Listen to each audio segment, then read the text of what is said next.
ኦርቶዶክስን ለማክበር መሞከሬን እንደ መከዳት ነው የሚቆጥሩት።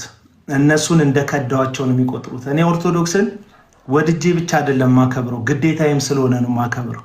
የጊዜ ጉዳይ ነው። አሁን ላይ መንግስት የሚወስደውን እርምጃ ካስተካከለ የሰው ሃይማኖት ላይ አፋችሁን የምትከፍቱ ሰዎች መታሰር ትጀምራላችሁ። እናንተ ለወንጌል ብላችሁ ስላልሆነ የምትሳደቡት፣ ለወንጌል ብላችሁ ስላልሆነ አፋችሁን የምትከፍቱት ነገና ከነጎዲያ ዋጋ ትከፍሉበታላችሁ። እውነቴን ነው። ለወንጌል ስላልሆነ ደግሞ ዋጋ አትከፍሉም። እናንተ እስር ቢኖረው አትሳደቡ። አሁን ላይ ሴቶች የሚሳደቡ ሰዎች እየታሰሩ ነው አይደል? እዚህ ሶሻል ሚዲያ ላይ ያሉ ልጆች፣ ሌላም ነገር የሚያደርጉ ልጆች እየታሰሩ እየተለቀሙ ነው። ማህበረሰቡን ሞራል የሚነካ ነገር የሚያደርግ ሰው እየታሰረ ነው። አሁን ደግሞ ሃይማኖትን ከሃይማኖት ጋር የሚያጋጩ ሰዎች ትንሽ እስር ምናምን ቢቀምሱ ተረጋጋላችሁ። ለምን እናንተ ለወንጌል አትታሰሩ? ለወንጌል እንትን ነው ባንክ አካውንታችሁን የምትጽፉት። እናንተ የምታውቁት የወንጌል አገልግሎት ባንክ አካውንት የሚያጽፍ ነው እንጂ እስር ቤት የሚያስገባ የወንጌል አገልግሎት ስለማታውቁ ልትታሰሩለት አትችሉ። እና ደግሞ ጎቤው ደግሞ ፖድካስት ጀመረ፣ ወደኛ ስራ ተቀላቅሏል። እንኳን አደስ አለ በሉ። በታቦት የሚነግዱ ፓስተሮች በጣም ነው የሚገርሙ በነገራችን። ስለዚህ አሁን ያ ሲኖዶስ ስለሌለ ውግዘቱ ተነስቷል። ስለደረሰብህ በደል ነው ወይስ ስለተገለጠ እውነት ነው እንዲህ የምትናገረው? የምናገረው ድሮ ነው፣ የሚቀጨውም ድሮ ነው የሚሆነው። አንተ የመጀመሪያው ሰው አይደለም በክርስትናው ስትገፋ። ኢቨን ተሐድሶ የሚባለው ሰው የለው አይዞ ኢትዮጵያ ውስጥ ምን ማርሲል ፖድካስት የሚባል ጀምሯል እና መስቀል ሚዲያ ፖድካስት ነበረ። ማርሲል ፖድካስትም ተቀላቅሏል፣ ገበያውን ተቀላቅሏል። እና እንኳን ደህና መጣችሁ በሏቸው። እንኳን ደህና መጣችሁ፣ እንኳን እግዚአብሔር ረዳችሁ፣ እንኳን ከሰባኪነት ወደ ሆስትነት በሰላም ተሸጋገራችሁ በሉልኝ ለእነዚህ ሰዎች ማለት ነው። ጠዋት ቀን ላይ ለመግባት ሞክሬ ነበር። ጎቢውን ያልኩት ጠዋት ለመግባት ሞክሬ ነበር እና የሄኖክ ጄፒኤስ ጉዳይ እንግዲህ የዘመኑን የሐሰተኞች መንገድ በደንብ የሚያሳይ ይመስለኛል። ክስ እንደተነሳበት ሲያቅ ሄኖክ ጂፒኤስ የአሜሪካ የሚሄዱ ሰዎች 2 ዓመት ምናምን ቪዛ ነው የሚሰጣቸው አንድ ጊዜ ከሄዱ። በተለይ ደግሞ ካውንስሉ ከመጣ በኋላ አንዳንድ አገልጋዮች የዲፕሎማትን ፓስፖርት እንዳላቸው ይታወቃል። የዲፕሎማት ፓስፖርት የትኛውንም ቪዛ ቢጠይቁ ጃል ሴና ሰላም ላንቺ ይሁን። ሜሪ ክሪስማስ አቤላ ቱዩ እኛ ጋር ገና ነው። እኛ በኢትዮጵያ ኦርቶዶክስ ተዋህዶ ቤተክርስቲያን ካላንደር ስለሆነ የምንመራው፣ እናንተ እዛ ሀገር ያላችሁት ደርሳችኋል። እኛ ገና ጽዱንም አልተከል ነው እኮ በጣም ቢዚ ሆነን እኮ በጣም ስፈልግክ ደግሞ ብታይ ምን አለ አምሮብሻል፣ ቀይ ለብሰሻል፣ ልደቱን መስለሻል። ልደቱ ቴንክ ዩ ሶ ማቤላዬ። እንግዲህ እኔ ታውቃለህ፣ እኔ ቀንበር ያለብኝ ክርስቲያን፣ ቀንበሬ ብዙ ነኝ ታውቃለህ። ድካሜን እማምን ክርስቲያን ነኝ እኔ። 2 ቀንበር ስለሆነ ያለው ቀንበር ስትይ ሁላችንም ቀንበር ያስፈልጋል አይደል? የኔ ቀንበር ቀሊል ነው፣ ቀንበሬ ልዝብ ነው ተሸከሙ ስላለ ጌታ ይሄኛውን ቀንበር መስሎኝ ጥሩ ቀንበርም አለ፣ ደግሞ የሚያጎብጥም ቀንበር አለ። የሚያጎብጠውም አለብኝ አልዋሽም። የህይወት ድካም አለብኝ አልዋሽም። ሁላችንም አለብን። የሚለየው የአንቺ አደባባይ የህይወት ድካምሽን አለብኝ ብለሽ ታምኛለሽ። ሌላው ሰግጦ ራሱን ደመና ላይ ክንፍ አስቀምጦ እንደወረደ መልአክ ይተውናል። እንደዛ ነው።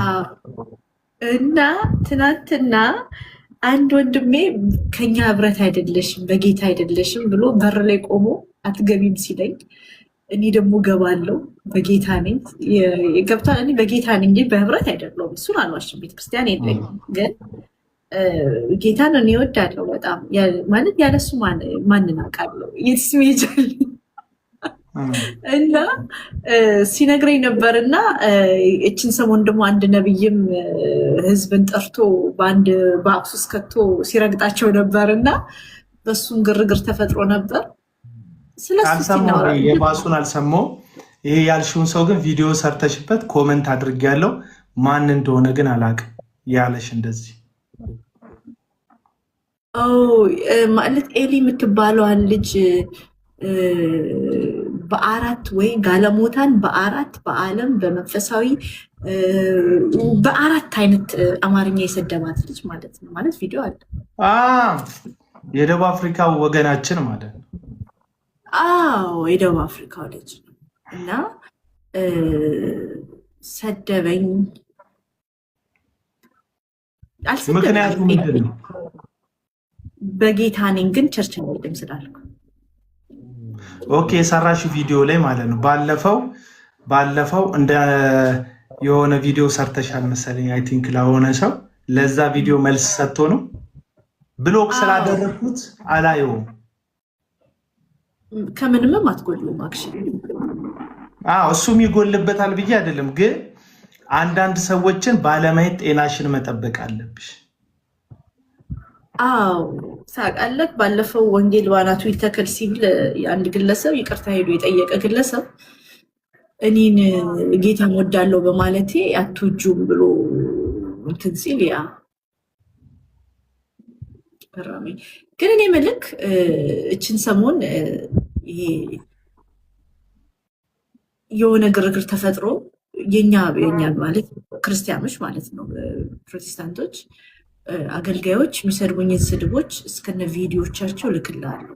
በውስጥ መጥቶ የሚሰድቡኝ በዓለም ላይ ያለ ሰው እንኳን እንደዛ ይሳደባል። ምንጠብቃቸው ይሳደባሉ ብዬ ምንጠብቃቸው ወንዶች ሴቶችም እንደዛ ይሳደቡ። ደሴም ታይም ኦርቶዶክሶች ቆሞ ስንትና ቄስ እንትና ምናምን ወንጌል ስርጭት በኢንቦክስ መጡብኝ። እኔ ጋር በህይወቴ የማልጠብቀው ነገር ኦርቶዶክሶች ወንጌል ስርጭት ሲወጡ ወደ ጴንጤ ዩዥሊ እኛ እነሱ ጋር እንሄደው እና ተሰበኩኝና ገረመኝ።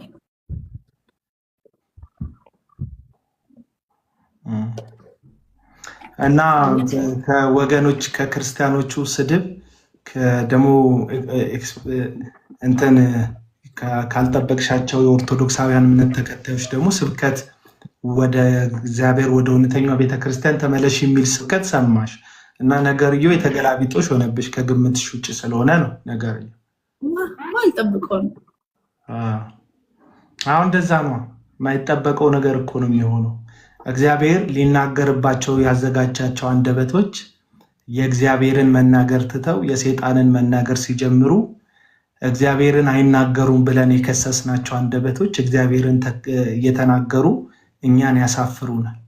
እግዚአብሔር ብርቱ ለማሳፈር አይደል ደካማውን መጀመሪያም የተጠቀመው የሰውን ልጅ ማለት ሲያድነንም ብርቶችን ለማሳፈር ጠቢባንን ለማሳፈር ምናምንቴ የተናቀ እዚህ ግባ ማይባሉ ሰዎችን ነው በክርስቶስ ኢየሱስ የጠራንና ልክ እንደዛው ደግሞ አሁን እኛ በጣም ተመጻድቀን እኛ ጸድቀናል፣ እኛ ድነናል፣ እኛ ፍጹም ነን፣ የኛ መንግስተ ሰማያት መግቢያ መንገድ የኛ ብቻ ነው ምናምን ብለን ራሳችንን በጣም በቆለጳጰስንበት በዛው ለእግዚአብሔር ስላልታመንን ሰይጣን እየተከራየው አንደበታችንን ሰውን ተስፋ ለማስቆረጥ የሰውን መንገድ ለመዝጋት ሰውን ደካማ ሰዎች ላይ ብርቱ ሆነን እኔ በጣም ነው ማዝነው። የብዙ ሰዎች መንገድ እንደዛ በኃጢአት የደከመውን በህይወት የዛለውን ሰውዬ ድንጋይ የሚወግሩ ሰዎች ናቸው መልሰው በአመፅ ህዝብን የሚያስተውን ሰውዬ ስትናገሪ እንደ ጨካኝ እንደ አውሬ የሚቆጥሩሽ እንደዛ ናቸው።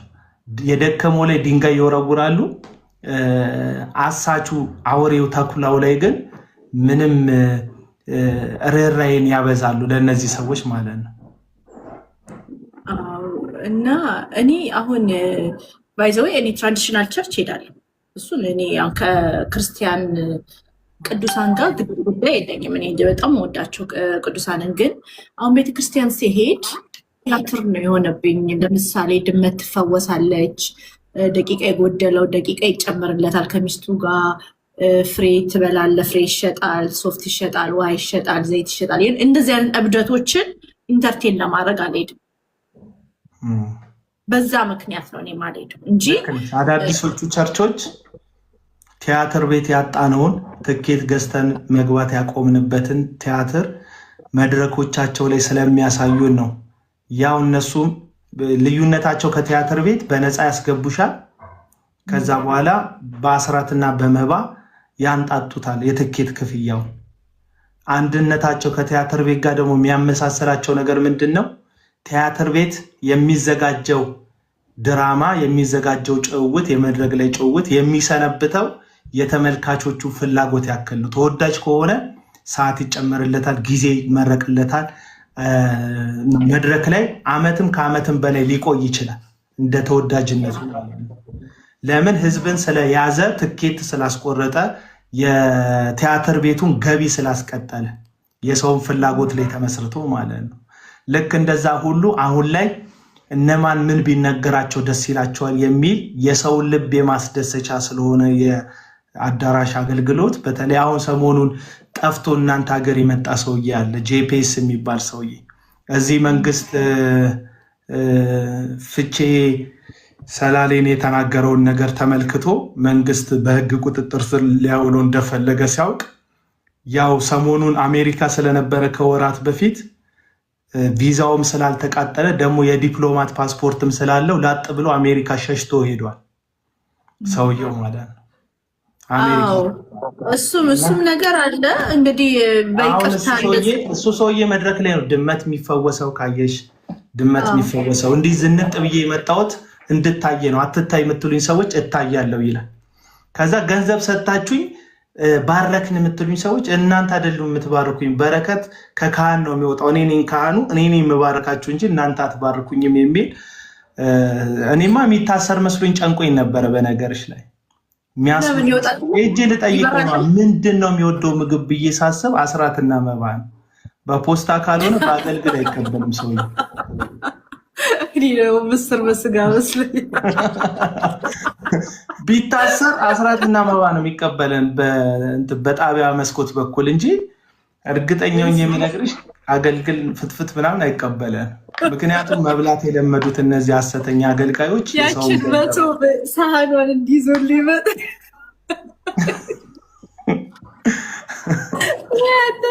እኔ ግን አሁን እሱ ሰውዬ እስቲል እኛ በህግ እንዲጠየቀ እየጠየቅን ነው። ብዙ ሰው እየጠየቀ ነው። ስፔሻሊ ቤተክርስቲያን መድረክ ላይ አካባቢን እየጠሩ ሰሜን ወለጋ ላይ ዘንዶ አለ፣ ሰሜን ላይ ተብታቢ አለ። አሁን ደግሞ ፍቼ የጠንቋይ ሀገር ነው፣ ሰላሌዎች የጠንቋይ ሀገር ነው ያላቸው። እንዲህ ይባላል በቤተክርስቲያን መድረክ ነው። ቤተክርስቲያን የኃጢያን የወደቁ የደከሙ የተቸገሩ ሰዎች መጠለያ ነው። ሴፈስ ፕሌስ ነው አይደለ?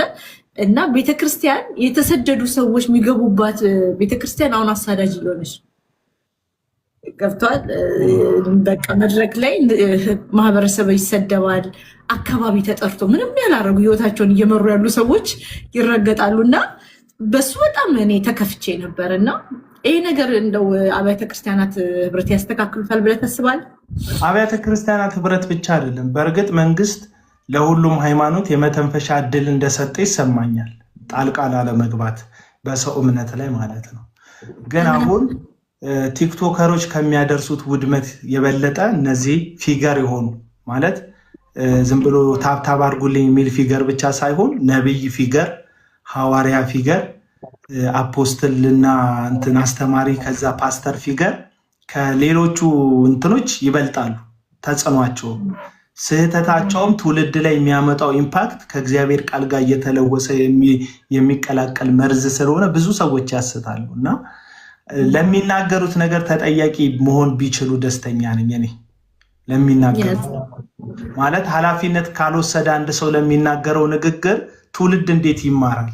እኔ ለምሳሌው ከሄኖክ ጂፒኤስ መድረክ ላይ ቆሞ ከሚያስተምረው የበለጠ አሁን ተጠያቂ ሆኖ የህግ የበላይነትን በሱ 14ም ቀን ይሁን ይታሰር፣ ከዛ በገንዘብ መዋስ ይፈታ፣ ግን የህግ የበላይነት የተረጋገጠባትን ሀገር ለማየት በሱፍ የታነቁ ሽፍቶችን መንግስት በተቻለው መጠን በህግ አግባብነት ከህገ ወጥ በሆነ መንገድ አይደለም፣ አንቀጽ ተጠቅሶ ጠበቃም ሆነ አቃቢ ህግ ቆሞ ፊት ለፊት ማንም ከህግ በታች እንደሆነ የሚታይበት አንድ መንገድ ቢሆን ጥሩ ነው ብዬ ነው ማስበው። አሁን እንዲታሰር ስለምፈልግ ምናምን የሚመስለው ሰው አለ። አይደለም እስካሁን እሰሯቸው ምናምን ብዬ አላውቅም። እኔ የህግም ጩኸት ጩኸ አላውቅም። እና እንደዚህ አይነት ንግግር ግን አንድ አካባቢን የመውቀት አሁን ጆሲ የሚባል አለ። ጆሲ የሚባል ነብይ ነኝ የሚል አንድ ጀማሪ ገማች አለና እሱ ሰውዬም እንዲሁ ሰሜን አካባቢ ዘንዶ ብሎ የጠቀሰው ልጅ ማለት ነው። የሰሜን አካባቢ ዘንዶ አለና ሰሜን አካባቢ የሚጎበኘው አክተሮች ሲመጡ፣ ታዋቂ ሰዎች ሲመጡ ወደዛ የሚሄዱት ወደ ይመስላል ግብር ለመገበር ነው። ኢሜጁን የሚያጠፋ ነው፣ የሀገር ኢሜጅ። አሁን ለምሳሌ ሰሜን የኢትዮጵያ አንዱ አካል ነው። እኛ ሀገር የሚጎበኝ ነገር የለም እንዴ ይላል ይሄ ልጅ። ከሰሜን ውጭ ሀገሬ ብሎ የሚያስበው የራሱ ሀገር አለው። እኛ የምናቃት ሀገር አንድ ኢትዮጵያ ነው የምናቃት። ሰሜን አላት፣ ደቡብ አላት፣ መሀል አላት፣ ግራ አላት፣ ቀኝ አላት። እኛ የምናቃት ሰፊ ሀገር ነው ያለ የኛ ሀገር ኢትዮጵያ ማለት ነው። እና ይቺ ኢትዮጵያ እንትን ያስተጋባል ሚት አደርጋለሁ። ይቺ ኢትዮጵያ በጣም ሰፊ ናት እና በተለይ ደግሞ ከውጭ ከምንዛሬ ከገንዘብ ምንዛሬ አንጻር ሰሜን ትልቅ ድርሻ አለው በኢትዮጵያ የቱሪዝም አገልግሎት ላይ በምንም ብንጠቅሰው ማለት ነው። ታሪካዊ ነገር መጎብኘት ይፈልጋሉ ፈረንጆች። ኢትዮጵያ ከ300 ከ400 ዓመት በፊት ያለ የቤት የኪነ ህንፃ ጥበቧ የት ላይ እንደነበረ ማወቅ ይፈልጋሉ። የሺህ ዓመት ታሪክ ያለው የአክሱም ሐውልትን መጎብኘት ይፈልጋሉ። ትልልቅ ጦርነቶች ተካሂደዋል። እነዛ ጦርነት የተካሄደባቸውን ሜዳዎች እንደ ታሪክ ሙዚየሞች መጎብኘት ይፈልጋሉ እና የተለያየ አለ። እሱም ደግሞ ሰሜን ብቻም አይደለም ያለው፣ ወደ ደቡብ አለ፣ ወደ ምዕራብ አለ፣ ወደ ምስራቅም አለ። የተለያየ ታሪኮች አላት ኢትዮጵያ እና ይሄንን ራሱን ችሎ ከአጋንንት ጋር እየይዞ የሚሄደው ሰው ሁሉ ለአጋንንት ግብር እየገበረ ነው የሚል ሰው ላይ ክፉ መርዝን መርጨት ገባሽ? የሀገርን ቱሪዝም ራሱ በሚጎዳም እንደሆነ መታሰብ አለበት። እነዚህ ሰዎች የሰው ኪስ ሲገቡ ዝም ተብለዋል። አስራት ብለው ህዝብን ሲያደህዩ ዝም ተብለዋል።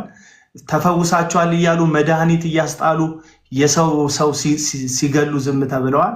ከዛም አልፎ ደግሞ በማይመለከታቸው እግዚአብሔር ሳይነግራቸው እየገቡ የሰው ትዳር ሲያፋርሱ፣ የሰው ቤት ሲበጠብጡ ዝም ብለዋል እና አሁን አቅማቸው አድጎ ገባሽ አቅጣጫ እየጠቆሙ የሰሜንን ህዝብ የሚሰድቡ፣ የሰላሌን ህዝብ የሚሰድቡ፣ ኦሮሚያን የሚሰድቡ፣ አማራ ክልል የሚሰድቡ፣ ትግራዋይን የሚሰድቡ ከአመፅ ከክፋት ጎን እንቆማለን ብለው የሚቆሙ አይነት ሆነዋል እና መጠየቅ ማስታገስ ካልተቻለ እነዚህን ሰዎች ቢያንስ ፍርድ ቤት እንደሚቆሙ ማወቅ መቻል አለባቸው። ላይታሰሩ ይችላሉ። ክርክር እኮ ሊያሸንፍ ይችላል። አሁን ሄኖክ ጄፒኤስ ተከሶ ቀርቦ የእሱ ጠበቃ አሳማኝ ነገር አምጥቶ አይ እንደዛ አይደለም ያለው ብሎ ካሳመነ ፍርድ ቤት እኮ በሰላም ሂድ ሊለው እኮ ይችላል። አናቅም የህግ አፈጻጸሙን። እኛ ገብተን ይታሰር ይሞት እያለን አይደለም። አትሊስት ግን ሰው በህግ መጠየቅ አለበት። ለምሳሌ እኔ ሰው ብገል ከዛ በኋላ በጣም በቃ የልጃቸውን የገደልኩባቸው እናትና አባት የክርስቶስ ልብ አላቸው ልበልና ይቅር ቢሉኝ ህግ እኮ እኔን ይቅር አይለኝም። እነሱ ይቅር ብለውኛል። ህግ ግን ይጠይቀኛል፣ የራሱ መጠየቂያ መንገድ ስላለው። የሰላሌ ህዝብ ቂመኛ አይደለም። ይሄን ሰውዬ ይቅር ይለዋል። አሁን እንዲጠይቀው የምንፈልገው የሰላሌ ህዝብ ሳይሆን ህግ እንዲጠይቀው ነው የምንፈልገው። የሰላሌ ህዝብ ምህረት ያደርግለታል። ገባሽ? ለምን ማንም ሰው ላይ ቂም የሆነ አካባቢ እንዲይዝበት አንጠይቅም። የሰላሌም ህዝብ ቂመኛ ነው ምናምን አንልም። የምህረት ልብ አሉ። በባህሉ በኦሮሞ ባህል ወግ ይቅርታ ሊያደርግለት ይችላል። ህግ ግን በህግ አግባብ ሊጠይቀው፣ ያንንም የክስ ማቅለያ ተደርጎ ሊታይለት ይችላል። እንደ ክስ ማቅለያ ህዝቡ ምህረት አድርጎለታል ተብሎ ማለት ነው። ግን ህግ ሊጠይቀው ይገባል። 2 ቀንም 3 ቀንም ሰው ፍርድ ቤት ሲቆም ነፍስሽ ትረካለች። ለምሳሌ እኔን እንዳገተ የተጠረጠረው ግን እኔ እርግጠኛ የሆንኩበት ያ አጋቼ ፍርድ ቤት ቀርቧል። ገባሽ? በ150 ሺህ ብር ዋስ ነው የወጣው። ተፈቷል አይደል? 16 ቀን የታሰረው በ150 ሺህ ብር ዋስ ነው የወጣው። እና ይኸውልሽ እኔ ነፍስ ውስጥ ፖሊስ ስለያዘው ፌዴራል ፖሊስ ስለያዘው ከዛ ፍርድ ቤት ስለቆመ የፍትህ እርካታ እንደተሰማኝ ታውቂያለሽ? የፍትህ እርካታ አሁን ታስሮ ምናምን እንዲፈረደበት ልጆች አሉት ምናምን መቀመቅ እንዲወርድም አልፈልግም። አንድ ሰው ታስሮ እንዲበሰብስ አልፈልግም። ይሄ እንደዚህ ሜንታሊቲም የለኝም። ግን አንድ ቀን ፍርድ ቤት ሰው ሲቆም ፍትህ ውስጥ ይረካል። ቤተሰብ ልጁ የሞተበት ቤተሰብ ገዳዩ ተይዞለት ፍርድ ቤት የቀረበ ቤተሰብ እና ገዳዩ ያልተያዘ ቤተሰብ እኮ አንድ አይነት አይደለም። ፍትህ ሰዎችን ያረጋጋል፣ ያረካል። ለዚህ ነው እግዚአብሔር የፍትህ አምላክ የሆነው። አንዳንድ ጊዜ ይዳኘንና ያረካናል፣ ውስጣችንም በሰላም እንዲቆይ ያደርገዋል። እና ሁልጊዜ ፍትህ ለሰው ልጆች እርካታን ይሰጣል። ለዛ በፍትህ የተሰደብን የሚሉ አካሎች መርካት አለባቸው ብዬ አስባለሁ። አንዳንዶች ይላሉ ይቅርታ ጠይቁ የለ እንዴ? ከይቅርታ በላይ ምን አለ? እስቲ ሂድና አንገት ቁረጥና ከዛ ይቅርታ ይሄን አንገት መስሎኝ አይደለም ጎመን መስሎኝ የቀነጠስኩት በልና ይቅርታ ጠይቅ። ከዛ ዝም ትባላል። በዚህ በኦሮሚያ ቱሪዝም ላይ በጣም ብዙ ስራ ተሰርቷል። ሰላሌን ቪዚት እንዲደረግ ሰላሌን አካባቢ ብዙ የባህል ኢቨንቶች አሉና እሱንም ሰዎች ቪዚት እንዲያደርጉ ብዙ ስራ ተሰርቶ ያንንም በዜሮን ያባዛባት የኦሮሚያ ቱሪዝም ኮሚሽኗን ለም ታሪካችንን እሴቶቻችን ምናምን እሱ እንዳለ ሆኖ ማለት በጣም የብዙ ጀግና የሃይማኖት መሪዎች የሯጮች ሀገር ማለት በኢትዮጵያ ታሪክ ትላልቅ ስራ የሰሩ ሰዎች ታሪክ ሀገር ነው። የውብ ህዝብ ሀገር ነው። ከዛም በተጨማሪ ደግሞ ሰላሌ ቪዚት ሰላሌ እንደውም ቪዲዮዎች ፖስት ነበረ። በጣም የኦሮሚያ ቱሪዝም ቢሮ ብዙ ስራ ሰርታለች።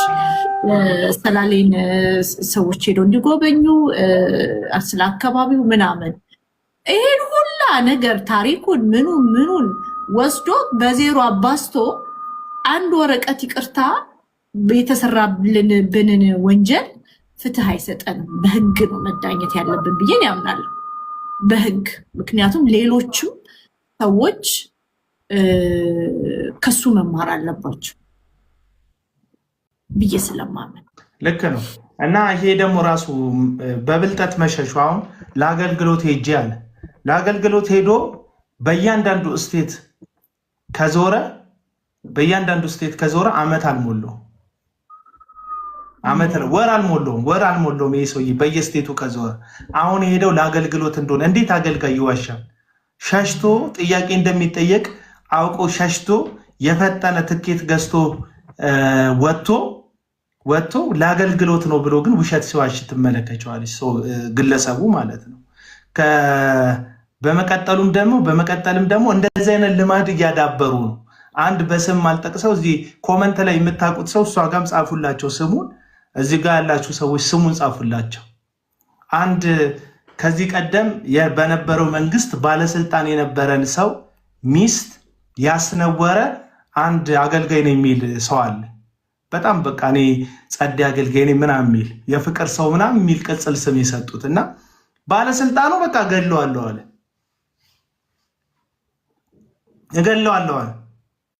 የፍቅር ሰው ሚስቱን ያለችው ኖ አይደለም። የፍቅር ሰው ይሉታል እንደ ቅጽል ስም በዩ እና ከሚስቱ ውጭም ስለሚሄድ ነው መሰለኝ የፍቅር ሰው የሚሉት። በቃ ፍቅሩ ለሁሉም ነው የሚፈሰው ሰውየው ሞልቶት ፈሰሰ። እሺ ከዛ አምልጦ ሄደ። ባለስልጣኑ ፈልጉት ድንገት አምልጦ አሜሪካ ገባ። ከዛ ሽማግሌ ላክ። ሄኖክም ያንን ሊያደርግ ነው ሄደው። ምን ያደርጋሉ? እዚህ ወንጀል ይሰራሉ፣ የሆነ ነገር ያደርጋሉ። ከዛ አሜሪካ ይሸሹና የሽማግሌ ናዳ ይልካሉ፣ ባለስልጣን ይልካሉ። አሁን የፍቼ ሰላሌ በሬዎች ሊላኩ ይችላሉ የሀገር ሽማግሌዎች ጋር። ዝም ብለሽ ስሚ። ከዛ ለአባገዳዎች ምናምን እንትን ሊደረግ ይችላል፣ ስጦታ ሊሰጥ። ጋቢ በጋቢ ነው ሰፈሩን የሚያደርገው። ምክንያቱም ከህዝብ የተወሰደ አስራትና መባ ስም ግንባታ ስም ኔቨር ጊቫፕ ይላል። ጊቫፕ አታደርግም እንደንተ ይደጋግም። አቤል ክፉነ ሜላት ክፉነሽ የሚል የምትለዋል ልጅ ነው ያስታወስኩኝ። 10 ክፉነ አንዴ በል ክፉ አንቺም ሐሜት የምትይዋ ሴትዮ አንዴ በይ በቃ ስድብ ቀያይሩ። ቢያንስ እንዳልቦልካችሁ ስድብ ቀያይሩ። እኔ አዳዲስ ነገር ይመቸኛል። ዝም ብሎ አንድ ነገር የሚጠዘጥዘኝ ሰው አልወድም። ቀያይሩ። አሁን በአንድ ዙር ሐሜተኛ ካላችሁ በሁለተኛው ዙር ክፉ በሉኝ። ከዛ ይፈልጋል እየቀጣ አዳዲስ ተሳደቡ። እሺ ደስ ይለኛል። ከሷን ብሶ ቦልከኝ አለች። እኔ እኮ የሰውን በጎ ፈቃድ የማከብር ሰው ነኝ። እሺ እቀጥላለሁ። እና ይሄ ሰው ሸሽቶ ሄደ። ከዛ እንትን ሽማግሌ ተላከ። ምን ተባለ? ከዛ በጣም የሚያከብራቸው ሰዎች ሲበዛ በቃ ይቅርታ አድርጌለታለሁ ሲባል መጣ። ምን እንደተደረገ አጠብቂ። ኤርፖርት ሲመጣ የእግዚአብሔር ሰው ሊመጣ ነው ብለው ጥበብ ቀሚስ የለበሱ ቪኤት የደረደሩ በግራና በቀኝ አበባ የያዙ ሰዎች ዝሙት ፈጽሞ እኮ ነው የሄደው። ሰውዬው ለወንጌል አገልግሎት አይደለም የተሰደደው የሰው ሚስት አስነውሮ እኮ ነው የሄደው። ከዛ እናቴ ስሙን እየጻፉት ነው አንዳንድ ሰዎች ያውቁታል ታሪኩን ማለት ነው። እና ከዛ የእግዚአብሔር ሰው ናን ተብሎ እናቴ ወደዚህ እያሉ በክላክስ ታጅቦ በምናምን የእግዚአብሔር ሰው አይደለም የተመለሰው፣ እርኩስ ሰው ነው የተመለሰው። ትዳሩን ያረከሰ ሰው ነው የተመለሰው። ከሚስቱ ውጭ የወላወለ ሰው ነው የተመለሰው። ያረከሰ ሰው ነው የተመለሰው። የሰው ትዳር ያረከሰ፣ የራሱን ትዳር ያረከሰ ሰው ነው የተመለሰው። እና ይህንን ብቻ አይደለም። ባለፈው ደግሞ እዩ ጩፋ እንደዚሁ እዩ ጩፋ ስሙን ልጥቀስ። እዩ ጩፋ እንዲሁ ከካውንስሉን ተሳድቦ ነበረ። ምንም አታመጡም። አሁን አፍተሮል የካውንስሉ ቦርድ አባል ሆኗል። እኔ ኢትዮጵያ ውስጥ ታምር ነው የምታየው። ታምራት ይቅርታ አቤላዬ፣ ዶክተር ግርማ ይባላል። ካናዳ ሀገር የሚኖር ነው። ፒኤችዲ ዶክተር፣ አገልጋይም ነው፣ በጌታ ነው፣ ወንድማችን ነው። ስለ አሁኑ ነገር ብዙ እየሰራ ስላለን ያስገባት እና ሶስታችን እንድንወያይ ችግር የለውም። እና እንዲሁ ካውንስሉን ሰደብ። አፍተሮል አሁን የካውንስሉ ቦርድ ሜምበር ሆኗል። ፔንቴኮስታል በሚባል ምክትል ፕሬዚዳንት ሆኖ ማለት ነው። ምክትል ፕሬዚዳንት የነበሩ ሰዎች በስልጣን መፈንቅለ መንግስት ተደርጎብን ነው እንጂ ሳይነገረን ነው ከስልጣናችን ይወረድ ነው ብለዋል። እና የፔንቴኮስታሉ ዋና ፕሬዚዳንት ፓስተር እሸቱ የሚባሉ ሰው ቢሮ እንኳን የላቸውም። እዚህ አገር ቤት ውስጥ ማህተቡን ኪሳቸው ውስጥ አድርገው የሚዞሩ ሰው ናቸው። በሳቸው ነው እንግዲህ ምክትል ፕሬዚዳንት ተደርጎ ቢሮ ለሌለው ተቋም ምክትል ፕሬዚዳንት ተደርጎ ከዛ የቦርድ ሜምበር አባል የሆነው እና ከቦርድነቱ በፊት ካውንስሉን ሰድቦ ተከሶ ነበር። ይሄ የወጣ ኦፊሻል የወጣ ክስ አይደለም፣ ተከሶ ነበር። እና ትዝ ይልሻል ደቡብ አፍሪካ አውሮፓ ሄዶ ነበር እዩ ጩፋ ሲያስጎበኝን ነበር። እነ ጳውሎስ የታሰሩበት ጠባብ እስር ቤት ይሉናል። ሳክስ ይኸውልሽ፣ እነ ጳውሎስ ጠባብ እስር ቤት ከታሰሩ ክርስትና እኮ 2000 ዓመት 1000 ዓመት ካለፈው በኋላ ላይፍ ስታይሉን እኮ አይቀይርም። አንተን የቅንጦት ህይወት ውስጥ እኮ አያመጣ። ኢየሱስ በዓለም ሳላችሁ በእኔ ካላችሁ መስቀሌን ከተሸከማችሁ እኔን ዓለም አልተቀበለችኝም እናንተም ዓለም አይቀበላችሁም ብሏል። ዓለም ከተቀበለች እኮ አገልግሎት ጥያቄ ውስጣል። ሪል ስቴት ገነባላችኋለሁ ብሎ አገልጋይነቱን ተጠቅሞ የሚታወቁ አሁን 1 ዓመት አልፎታል። የፍርድ ቤት ክርክር በላይ ሽፈራው ይባላል። የፍርድ ቤት ክርክሩ 1 ዓመት አልፎታል። 16 ሚሊዮን ብር ነው የወሰደባቸው ከሰዎቹ 16 ሚሊዮን ብር። 21 የሚያክሉ ሰዎች ናቸው ቤታቸውን ሽጠው ገንዘባቸውን አውጥተው ፍርድ ቤት በሰበር ችሎት ይሄዳሉ፣ በቃ ይዘጋባቸዋል፣ ይሄዳሉ። እስካሁን ድረስ ክስ ላይ ናቸው ያሉት ወገኖቻችን። 16 ሚሊዮን ብር ወስዶ ቤት አልሰራላቸው። ቤት አሽጧቸው ጎዳና ላይ ጠሏቸዋል። ግን ነብይ ነኝ ነው የሚለው፣ ግን አገልጋይ ነኝ ነው የሚለው፣ ግን የእግዚአብሔር ሰው ነኝ ነው የሚለው፣ ግን መንፈስ ቅዱስን እሰማለሁ ነው የሚለው። ሰው ጎዳና ላይ ሲጠል ግን እንደ አንድ ተራ ግለሰብ እንኳን ርህራሄ የለው። አንተ የጎዳና ልጅ እኮ ለሰው ያዝናል እኮ። አንተ ጨካኝ የምትለው ሌባ እኮ ልብስህን አውልቆ ጫማህን አውልቆ ሲያበቃ ቦክሰርህን ይተውልሃል እኮ። እነዚህ እኮ ቦክሰር አያስቀሩልህም እኮ። ማለት የጭካኔያቸው መጠን ማለት ነው። ዴቪሊሽ እንደሆነ ስራቸው እናቃለን። ምክንያቱም ስፒሪቱ ይሄ መንፈሱ እኛ ውስጥ ያለው አባባ የምንልበት የልጅነት መንፈስ ሳይሆን የአጋንንት መንፈስ እንደሆነ እናውቃለን። ደግሞ እውነት ይመሰክርልናል። ምን እያላችሁ ነው? አሁን እኮ ሰው እኮ ነው። ከዚህ በላይ ደግሞ አስቸጋሪው ታውቃላችሁ፣ የጠንቋይ መጥፋት የሚያሳስበው ካዳሚውን እንደሆነ ታውቃላችሁ። አስቸጋሪው የሚካድሙ ሰዎች ናቸው። በየኮመንቱ እየሄዱ ለልት የሚዲያ ሰራዊት እንዳላቸው ታውቂያለሽ። ተከፋይ በጣም ይሳደባሉ። እኔ በጌታ የሆነ ሰው እንዲህ ሲሳደብ እኔ ፓስት 2 years ስፔሻሊ ስፔሲፊክ የሆኑ ነብያትን ትንሽ ነካነካ ካረክ የሚመጡት ስድቦች በዓለም ላይ ያሉ ሰዎች ማይሳደቡትን ስድብ ነው የሚሳደቡት። ይዘገንናል፣ የሚያስፈራ ስድብ። ስፔሻሊ የጀመረው የዛሬ 2 ዓመት ቀለሜ ወገቤን አመመኝ ብሎ ነብያት ገንዘብ ሲሰበስቡ፣ ነብያት ለምን ገንዘብ ይሰበስባሉ? ለምን ጸልየው አይፈውሱለትም? ቢኮዝ በነብያት አገልግሎት ስለሚያምን። እንዴት እኔ በዚህ ዘመን ነብያት ቁጭ ብለው ኢንተርኔት ላይ ለሕክምና ገንዘብ ሲሰበስቡ እንዴት አያለው? ቢያንስ ለምን አይጸልዩለትም ስል የደረሰብኝ ስድብ በህይወት የሰምቻቸው ማላውቃቸው ስድቦች እና አላቸው አምናለሁ።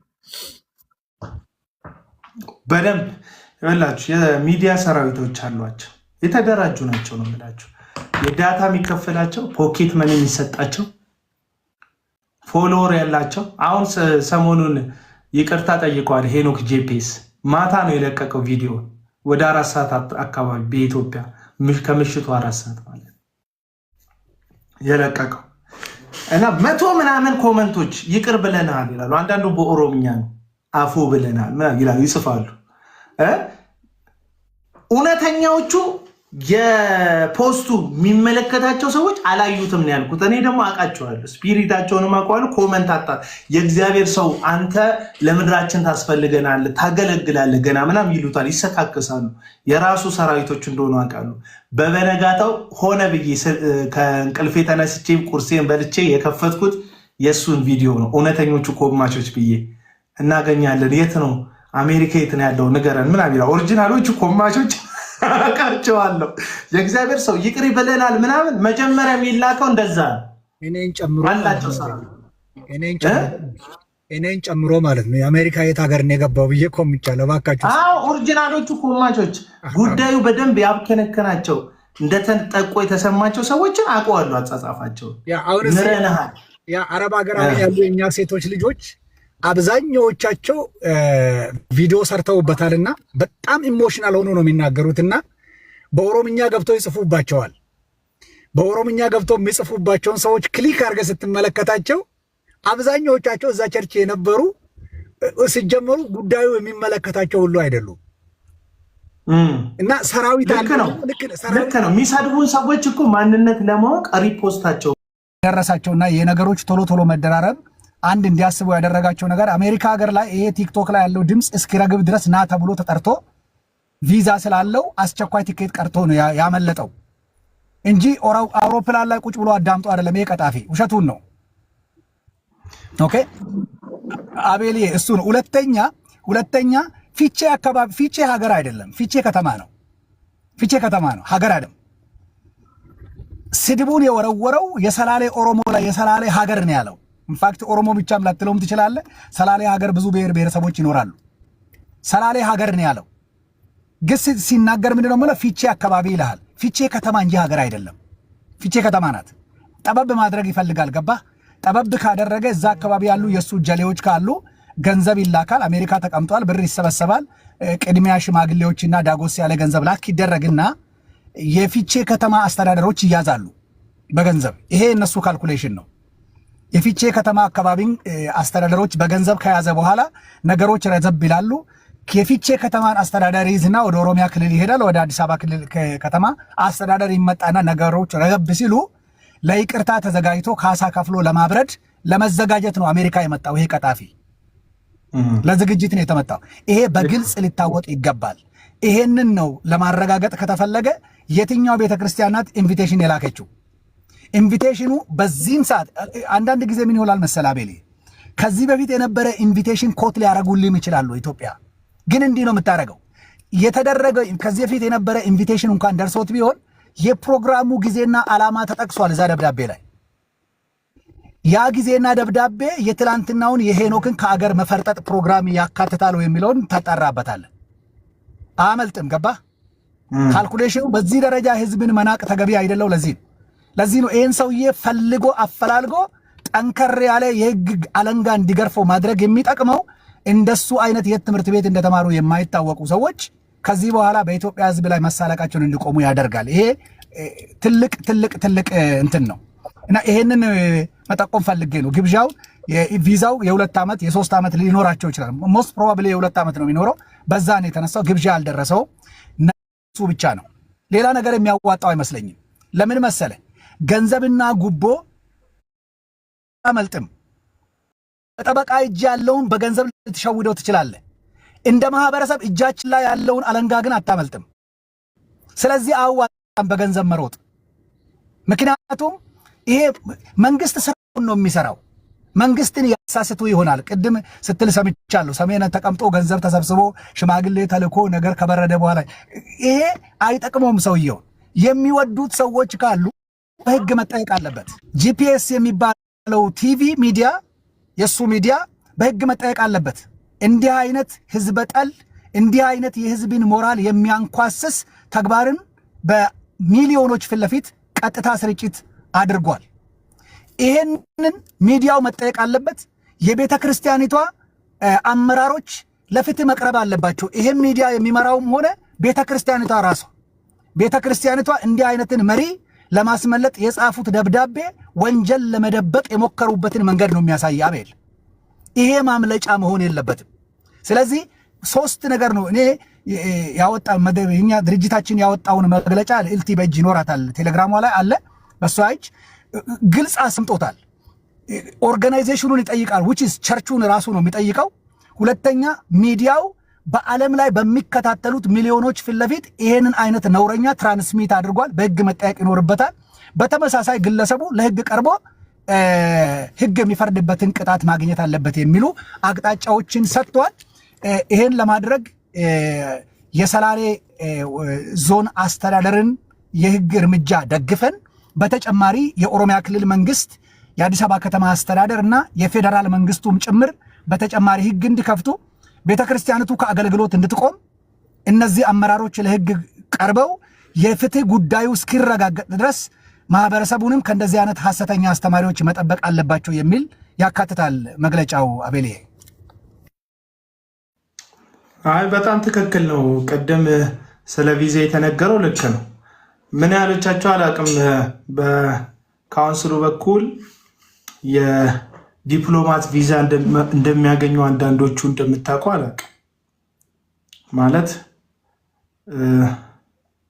ይህን ያህል ተኪዷል ማለት አገልግሎት ሲኖራቸው ህዝቡ ግጥም ብሎ እንዲመጣ መጀመሪያ አገልግሎታቸውን በማስታወቂያ ነው የሚያሳብዱት። አገልግሎታቸውን ማስታወቂያ ይለቀቃል። ቴሌቪዥኖቻቸው ላይ በተደጋጋሚ ማስታወቂያ ይለቀቃል። ከዛ የአሜሪካ ፍላግ ተደርጎ ፎቶ ይሰራል። ልክ አሜሪካንን እንደሚባርካት አይነት ከ54ቱ ኮከቦች ሌላ 55ኛ ኮከብ እንደመጣላት ለአሜሪካ አይነት የሚያሳይ እንትን ይመጣል። ራሱን ባንዲራ ኋላ አድርጎ ምናምን ነገር ያስገባል። ለአሜሪካ የመጣውልሽ መሲ እኔ ነኝ አይነት ማስታወቂያ ይሰራል። በኢንስታግራማቸው ላይ፣ በፌስቡካቸው ላይ፣ በዩቲዩባቸው ላይ፣ በቲክቶካቸው ላይ አሜሪካ የእግዚአብሔር ሰው ፕሮግራም አለው በዚህ ይሄን ወር በዚህ ስቴት ይሄን ወር በዚህ ስቴት ይሄን ወር በዚህ ስቴት ያገለግላል የሚል ማስታወቂያ ይሰራል። ቅድሚያ ይሄ በሌለበት አንድም ቦታ ሲንቀሳቀሱ አላየን። አሁን ምን ተገኝቶ ነው ድምፁን አጥፍቶ የሰውዬ ለአገልግሎት አሜሪካ የገባው የሚል ጥያቄ ማንሳት እንችላለን። ፖስተር ሳያሰራ የቴሌቪዥን ነጋሪት ማስታወቂያ ሳይናገር ምን ተገኘና ነው እንደ ድንገት ከዚህ በፊት ከነበረው ኤክስፒሪየንስ ውጪ ማስታወቂያ ሳያሰራ የሄደ የሚል ጥያቄ ማስነሳት እንችላለን። እዛ ሀገር ሄዶ ያለውን እውነተኛ እንደሆነ እንዲታይ አንዳንድ ቸርች ላይ ተጋብዞ ልናየው እንችላለን። 40-60 30-70 ከዛ 20-80 የሚያገለግሉ ወይም የሚካፈሉ ደላላ ፓስተሮች አሉ በየሀገሩ። ምንድን ነው የሚያደርጉት? እንደዚህ ስመ ገናና የሆነ ቴሌቪዥን ያለው አገልጋይ ሲመጣ መድረክ ለሱ በማዘጋጀት እሱ ለአገልግሎቴ ለቴሌቪዥኔ ለምገነባው ግንባታ ብሎ ከሚሰበስበው ገንዘብ ላይ ወይ 20-80 ይካፈላሉ ወይ 40-60 ይካፈላሉ ወይ 70-30 ይካፈላሉ ወይ 50-50 ይካፈላሉ። ዲል አድርገው ነው ቢዝነስ የሚሰሩት። አብዛኞቹ ደቡብ አፍሪካ ላይ የተለመደ ነው። በስም የሚታወቅ አገልጋዮቹን በደላላ የሚያስገባቸው ከዚህ በፊት ፕሮግራም የሰራውበት አገልጋይ አሜሪካ ውስጥም እንደዚህ አይነት ፓስተሮች አሉ። ታዋቂው ሰውዬ ይመጣል። ከዛ ምን ይደረግለታል? ለሱ ፕሮሞሽን ይሰራለታል። ከተቻለ የምትታወቅ አጥቢያ ውስጥ ያስፈቅዳሉ ሰው እንዲመጣ፣ የሚታወቅ አጥቢያ ውስጥ ሰው እንዲመጣ ያደርጋሉ።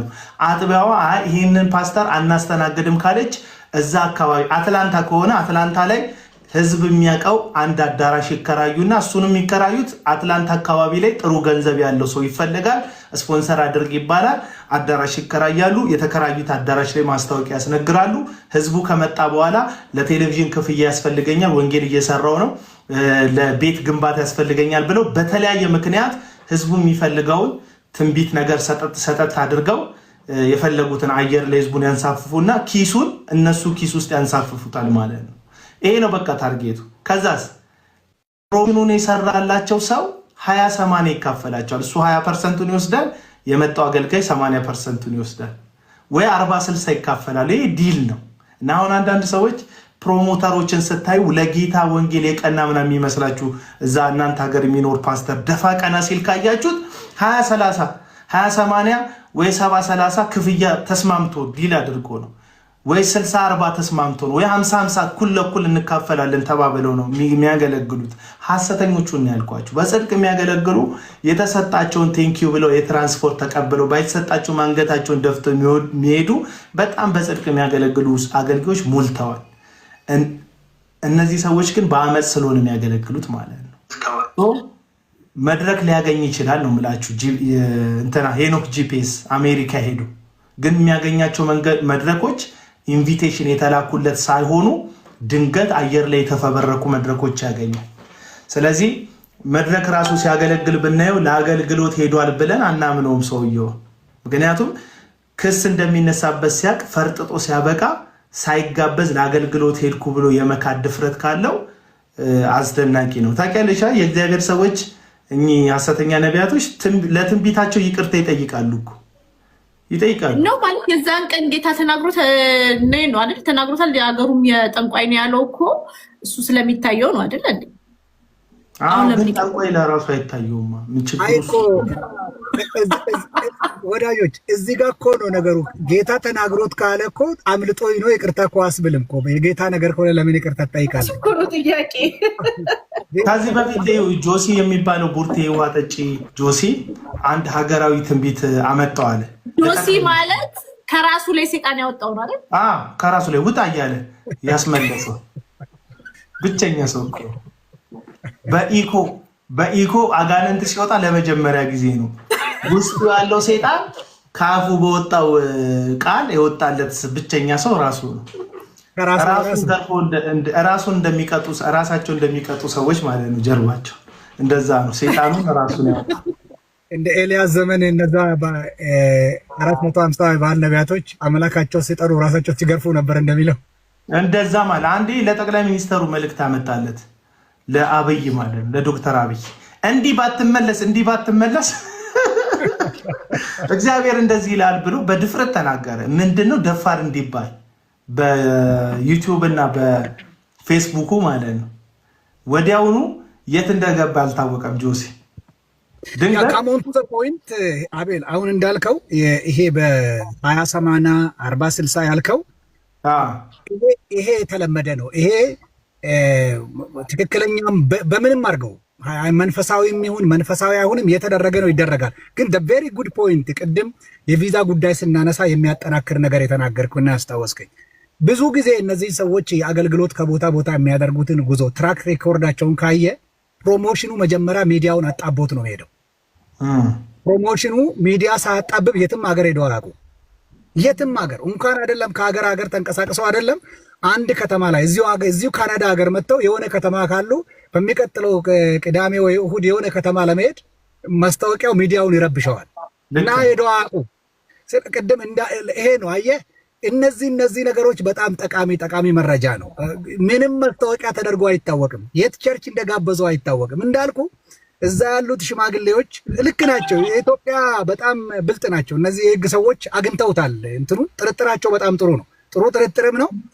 ከግብ ሊያደርሳቸውም የሚችል ውጤትም ሊያሰጣቸው የሚችል ጥርጣሬ ነው ያደረጉት እና እኛ እንጠይቃለን ያሉት የአሜሪካ ኤምባሲ ኢንቪቴሽን ተልኮ ከሆነ የትኛው ቸርች እንደላከው ቸርቹ ምን በዚህ በአስቸኳይ በ24 ሰዓት ውስጥ ተነስና ና የሚል ኢንቪቴሽን ያላከ ቸርች አላየንም። ልኮም ከሆነ ይገኛል የተባለው እሱ ነውና ማምለጡን ግን የኢትዮጵያ ሕዝብ ማወቅ መቻል አለበት። ከዚህ በፊት ይሄ ሰውዬ ሲንቀሳቀስ ምን ነበር የሚያደርገው? ኮንፈረንስ ተብሎ እንትና ይመጣል ተብሎ ቅድም ያልካቸው ዲኮሬሽኖች እንዳለ ሆነው በደቦ መጀመሪያ ሚዲያው ይረበሻል። ለአንድ ወር ሚኒመም ለአንድ ሳምንት 2 ሳምንት ሚዲያው ተረብሾ ነው የሚሄደው። ይሄ ብድግ ብሎ እንዳልኩ ሰሜን አሜሪካ ይመጣታል፣ ይቆያሉ። ቅድም ይሄ ቸርቾች የሚያደርጉት እሱን ለማቆየት እንዲህ ቦታ ነበረ ተብሎ የትንቢት ወርወር እየተደረገ ነገሮችን ለማከሳሰም የሚዲያውን ሁኔታ ትንሽ ደከም እስክል ድረስ የሚሉት ዘዴ ደግሞ ቪውን ይፈልጉታል። የሶሻል ሚዲያን ማነጋገር ይፈልጉታል እና ቀን በቀን የቤተ ክርስቲያን መድረክ እየወረደ ለሚስቴ ደቂቃ ጨምርልኝ፣ ፍሬ ግዙልኝ፣ በልተህ ካጠግብም ባልሽን ታንገበግቢያለሽ፣ ጮኝነት የጠየቀሽ የመሬት ደላላ ነው። በቃ ወርዶ ቤተክርስቲያን መድረክ ሙኔ መንበሩ ራሱ እንደዚህ አተው ነው። ቢብሊካል እኮ አይደለም ሌልቲ ቲያትር ነው የሆነብኝ። አሁን ኖ ኢትስ ኢዝ ኖት ቢብሊካል እኮ መጽሐፍ ቅዱሳዊ አይደለም ይሄ እኮ።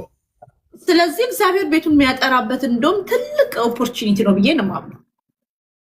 ስለዚህ ሰውዬ አንድ ነገር ልንገራችሁ። ከ6 ቀን በፊት አንድ በጣም ትቢት የተሞላበት ኢንክራይስት ምናምን ቢሮ ጥሩ ነበር። አንድ የጻፋት ፖስት አለች እና አይቼው አዝኝበት ነው ያለፍኩት።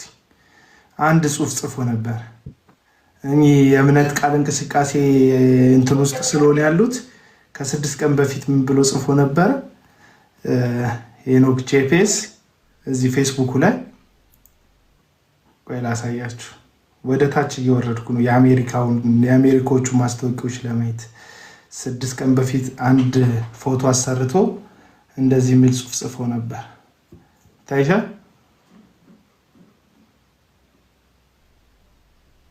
አም አንስቶፕብል ይላል። I am unstoppable እና ከ6 ቀን በፊት እንደው ኢንክራይስት ቢለው የሆነ ነገር ቢጨምርበት በክርስቶስ አልቆምም አይነት ነገር ቢሆን ፉከራም ቀረርቶን ቢሆን ያው እነ ጳውሎስ ታስረዋል እኮ ተገለዋል፣ አንገታቸው ተቀልተዋል እኮ። እሱ መቆም አይደለም ሰው በሞት ራሱ አማኝ አይቆምም። ግን አም አንስቶፕብል ብቻ ብሎ ማንም አያቆመኝም አይነት ትዕቢት ውስጥ የተወጠረ ሰው ገባ። ከዛ እግዚአብሔር ደግሞ በጣም በቃ እግዚአብሔር ከሚጸየፋቸው ዋና ነገሮች አንዱ ትዕቢት ነው። እግዚአብሔር ትዕቢተኛ ይቃወመዋል፣ ትሑታን ጸጋ ይሰጣል። ታበየካል ትወድቃለህ። በቃ በተለይ ገንዘብ ሲበዛ ሀብት ሲጨምር ድንገት የመጣ የገንዘብ ናዳ አካውንትን ሲያጨናንቅ የሚፈጥር የልብ እብጠት አለ። ብዙዎቹ ላይ የምታዩት ድሃ እስከ መጸየፍ ድረስ የሚደርሱ አሜሪካ ውስጥ ያሉ ከልት የሚያስተምሩ ሰዎች አሉ። በቃ ለምን በኮሜርሻል ፍላይት አትበሩ ምናምን ሲባሉ ቲጂዬ ነይ ግቢ፣ ለምን በኮሜርሻል ፍላይት አትበሩም ሲባሉ ከድሃ ጋር አጋንንት ካለባቸው ድሆች ጋር መሄድ ለኛ አይመጥንም ብለው በድፍረት የተናገሩ ፕራይቬት ጀት ያላቸው ከህዝብ በሰበሰቡ በለቃቀሙት ገንዘብ ማለት ነው። እና እነዚህ ሰዎች ወደ ንቀት ነው እያደጉ ያሉት። ይሄ ሰው ከዚህ በፊት አልባሌ ቃላቶችን በመድረክ ላይ ሲጠቀም ታዩታላችሁ። አንድ ቀን ፊልጵስዩስ መልእክት ምን ያደርግለታል ፊልጶስ ብስኩት እንጂ ብሎ የእግዚአብሔር ቃል ለአንድ ሰው ምንም ሊያደርግ እንደማይችል ምግብ የተሻለ ጥቅም እንደሚሰጥ በአደባባይ ሲናገር ነበረ። በአደባባይ እንደ ወንጌል ሰባኪ እኔ ጋር የሚመጡ ሙስሊሞች የምናገረውን ወንጌል አይሰሙም፣ ማደርገውን ምልክት ለማየት ነው የሚመጡት ብሎ ወንጌልን እንኳን ከሱ ሰዎች ሊሰሙት እንደማይችሉ የሚሰራውን ሾው ለማየት ሰዎች እንደሚመጡ በራሱ አፍ መስክሯል። በብዙ ማስረጃ ይሄ ሰውዬ ድርጊቱም ንግግሩም አካሄዱም ልክ እንዳልሆነ ተናገር አሳይተን ከዚህ በፊት የቸርቹ የጭፈራ አይነት አይን የሚያጠፋ ዲም ላይት እንጂ አሁን አዳዲስ ክለቦች እኮ ውስጥ የሉም እንደዚህ አይነት ዲም ላይቶች። ጭሱ ዲም ላይቱ የሚጋበዙት ዘማሪዎች ስርዓት አልበኝነት ማለት በቃ እግዚአብሔርን ለማሰደብ ልሳን አጠቃቀማቸው ህገወጥነት ማለት ነው። እናውቃለን። ቅርብ ጊዜ እኔ ጋር የመጡ ሰዎች ነበሩ። እንዴት አድርገው እንደዘጉት አላውቅም።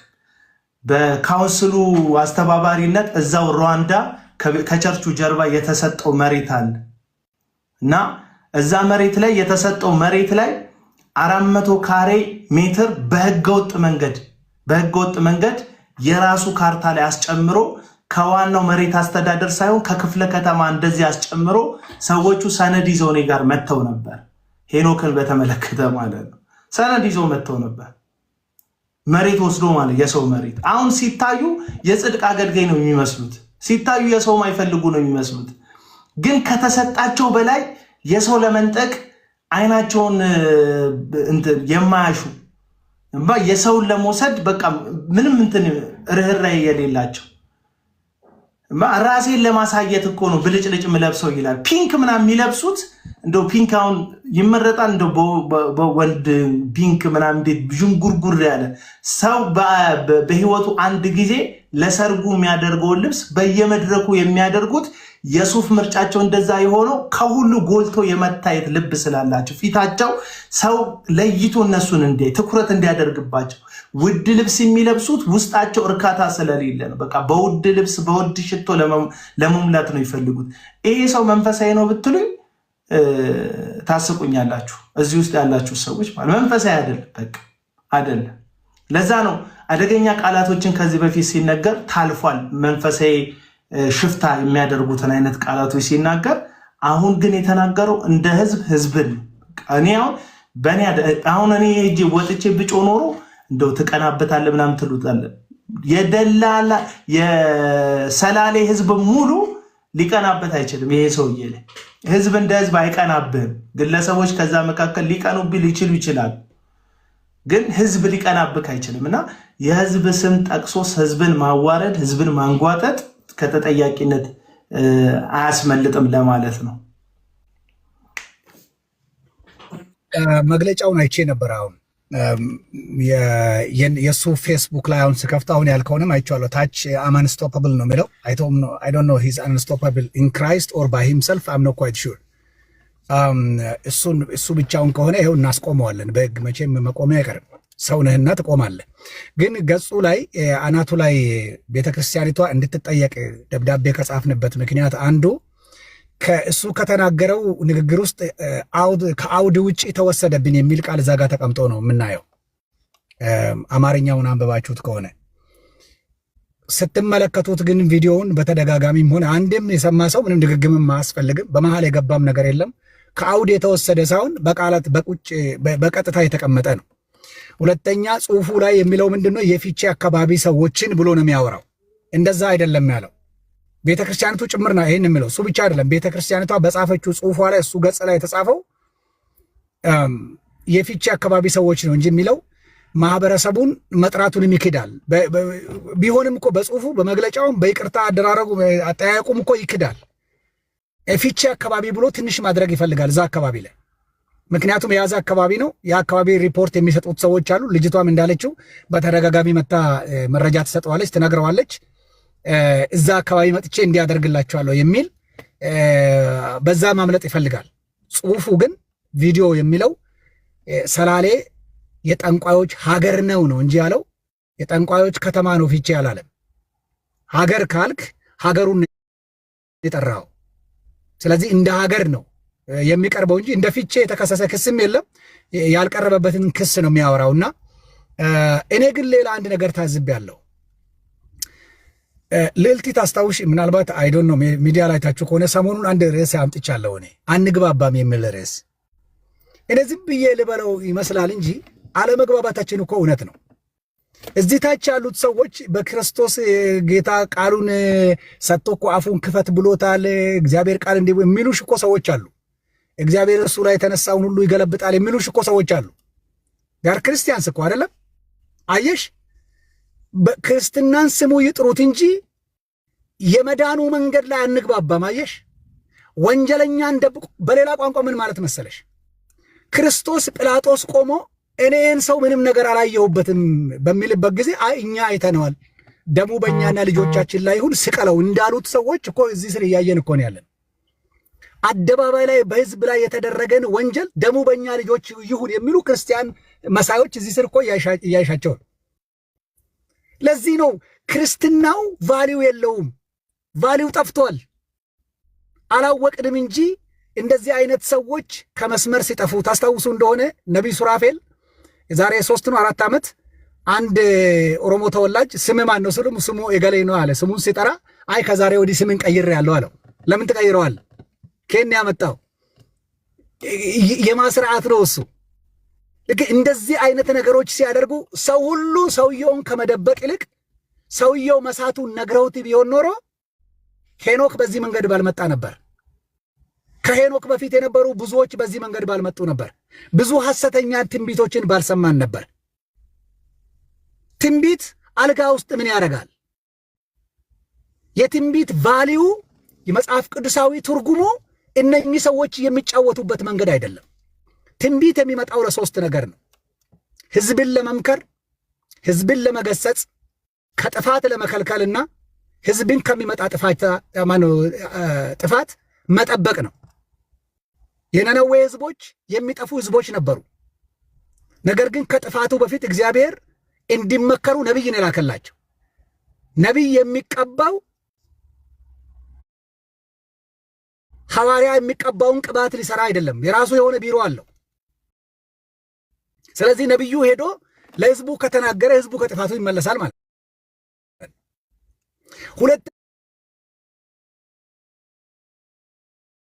ሁለተኛ ህዝብ በጥፋት ውስጥ ሲገኝ ነቢይ ህዝብን ይገስጻል። ኢሳይያስ መጽሐፍ ምዕራፍ 2 ላይ ነችሁ ይላል፣ እናንተ ያዕቆብ ልጆች ሆይ ተዉ፣ ኑ በእግዚአብሔር ብርሃን እንመለስ እያለ ሰው ከጥፋት እንዲመለስ ትንቢት ይመጣል።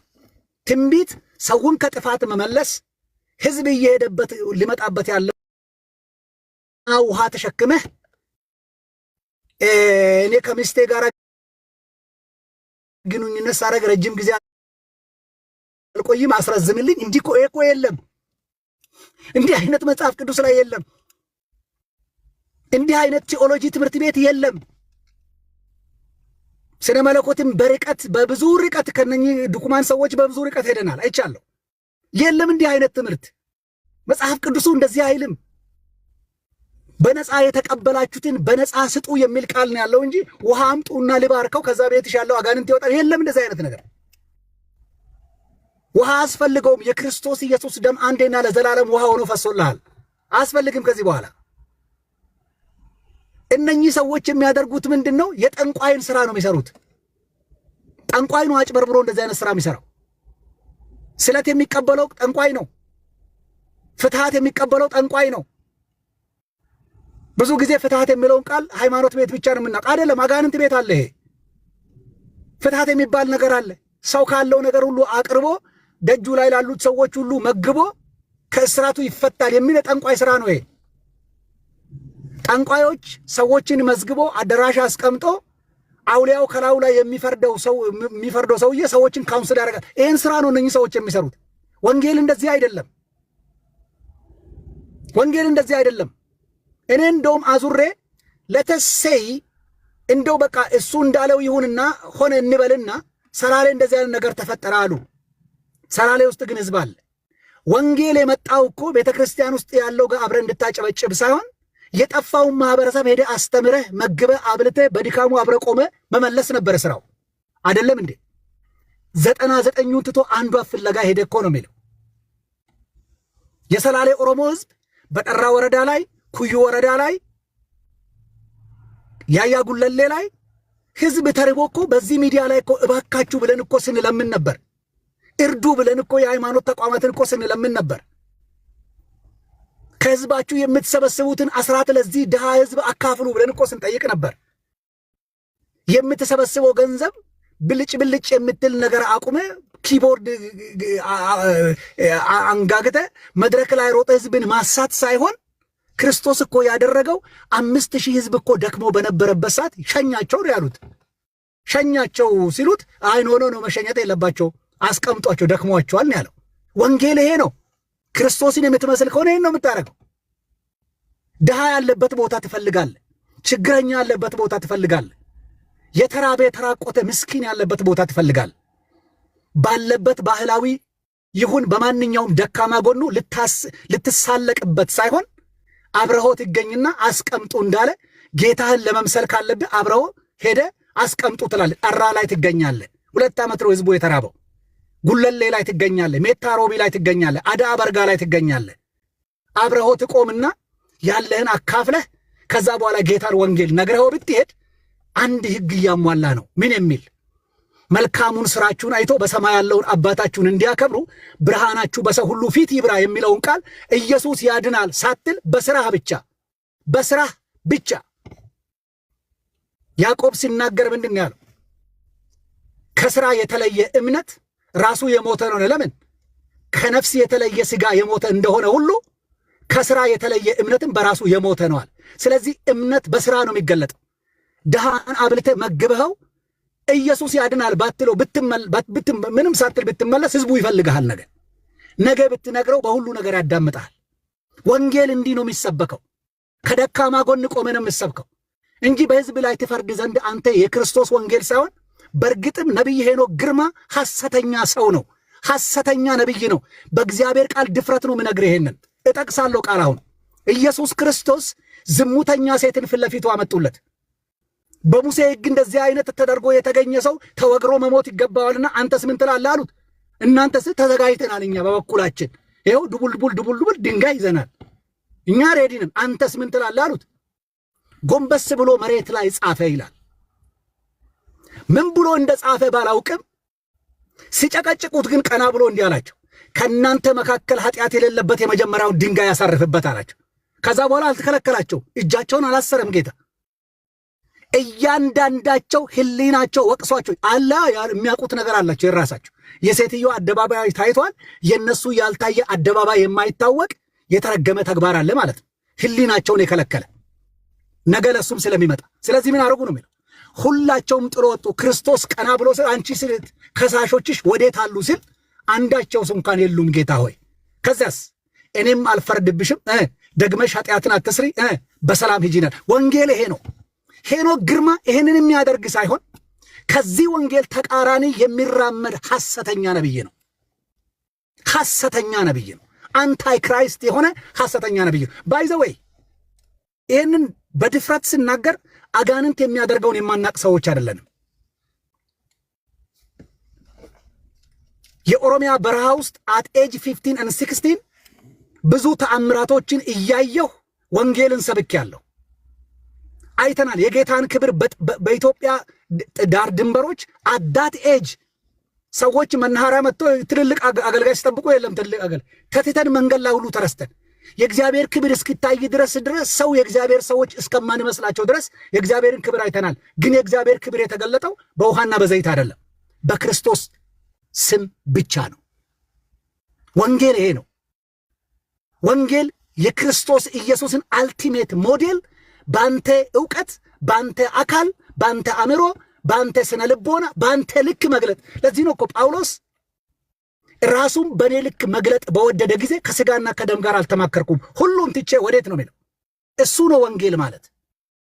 ሄኖክ ግርማ በየትኛውም የመጽሐፍ ቅዱስ መስፈርት ፊት ለፊቴ ቁጭ ብለህ ነቢይ ነው አገልጋይ ነው ልትለኝ አትችልም።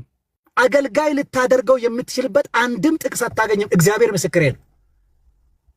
ዛሬ አይደለም ይህን ሰው የዛሬ 4-3 ዓመት ሰዎች ፊት ለፊት ቁጭ ቆሞ የሚያወሯቸው ነገሮች መንፈሳዊ ነገር አይደለም። ይወቅሰው ነበር ይህን ሰውዬ አልፎ አልፎ። ስለዚህ የወንጌል ተልእኮ እንደዛ አይደለም። አቤሌ ልልቲ እንደዛ አይደለም ወንጌል። ይሄ ከወንጌል ያፈነገጠ አንታይ ክራይስት የሆነ አገልግሎት በሚል ህዝብን ያደህዩ ህዝብን መቀነት የፈቱ አሁን አንዳንድ ጊዜ በፖለቲካ ሰምታችሁ ከሆነ እዚህ ሚዲያ ላይ ግሪሳ የሚባል ቃል ትሰማላችሁ። ባይ ዘ ወይ በፖለቲካ ግሪሳ እኛ ሰዎች ወሰዱ እንጂ እኔ ከኢትዮጵያ ሳልወጣ ነው ግሪሳ የሚለውን ቃል የማውቀው። ግሪሳ የሚለው ስም የተሰጠው ዝም ብሎ አንዴ ካዛንቺስ ፓስተር ዳንኤል ቸርች ግር ብሎ እርሻ ሰብል አዳራሽ እዚህ ጥቁር አንበሳ ጀርባ ግር ብሎ ሜጋ ህንፃ አካባቢ ሚኪ ጋር ታገኘዋለህ። ግር ብሎ መገናኛ ፈውስ ፍለጋ እነ ማርታ የሚባሉ ሴቶች ነበሩ እዛ አካባቢ ታገኝ። አንድ አይነት ህዝብ ነው ግር የሚለው። እስቲ ጀርባህን የሚለበልበው ካለ ሁሉም ሰው ይነሳል ይቀመጣል። ቀጥሎ ደግሞ በስተግራ በኩል የሚወጋ የሚልም ካለ ሁሉም ይነሳል። ይህንን ነው ግርዛ ስንለው የነበረውና ሌላው ደግሞ የክፍያ ምስክርነት ሰጪዎቹ ላይ ብንሄድባቸው ጥሩ ነው። ምናልባት ይቺ ባዩሽ የምትባለው እህት አንዳንድ ጊዜ ተከፍሏቸው የሚመሰክሩ ሰዎች አሉ። ይህንን ስንል እንትን እያልን አይደለም፣ እግዚአብሔር አይፈውስም አይሰራም እያልን አይደለም። የእግዚአብሔር ሁሉም ቻይነትን ምናምን በጌታ ነን ሁላችንም እዚህ ውስጥ ያለን። እግዚአብሔር ሁሉን ይችላል። የሞት ያስነሳል፣ አዲስ ህይወት ይሰጣል፣ አጥንቱን ይገጣጥማል። እግዚአብሔር ይችላል። አሁን ይህንን ንግግር ስንናገር የእግዚአብሔርን ሁሉን ቻይነት ጥያቄ ውስጥ ከተን ሳይሆን የነ ሄኖክን አለመቻል ጥያቄ ውስጥ ከተን ነው።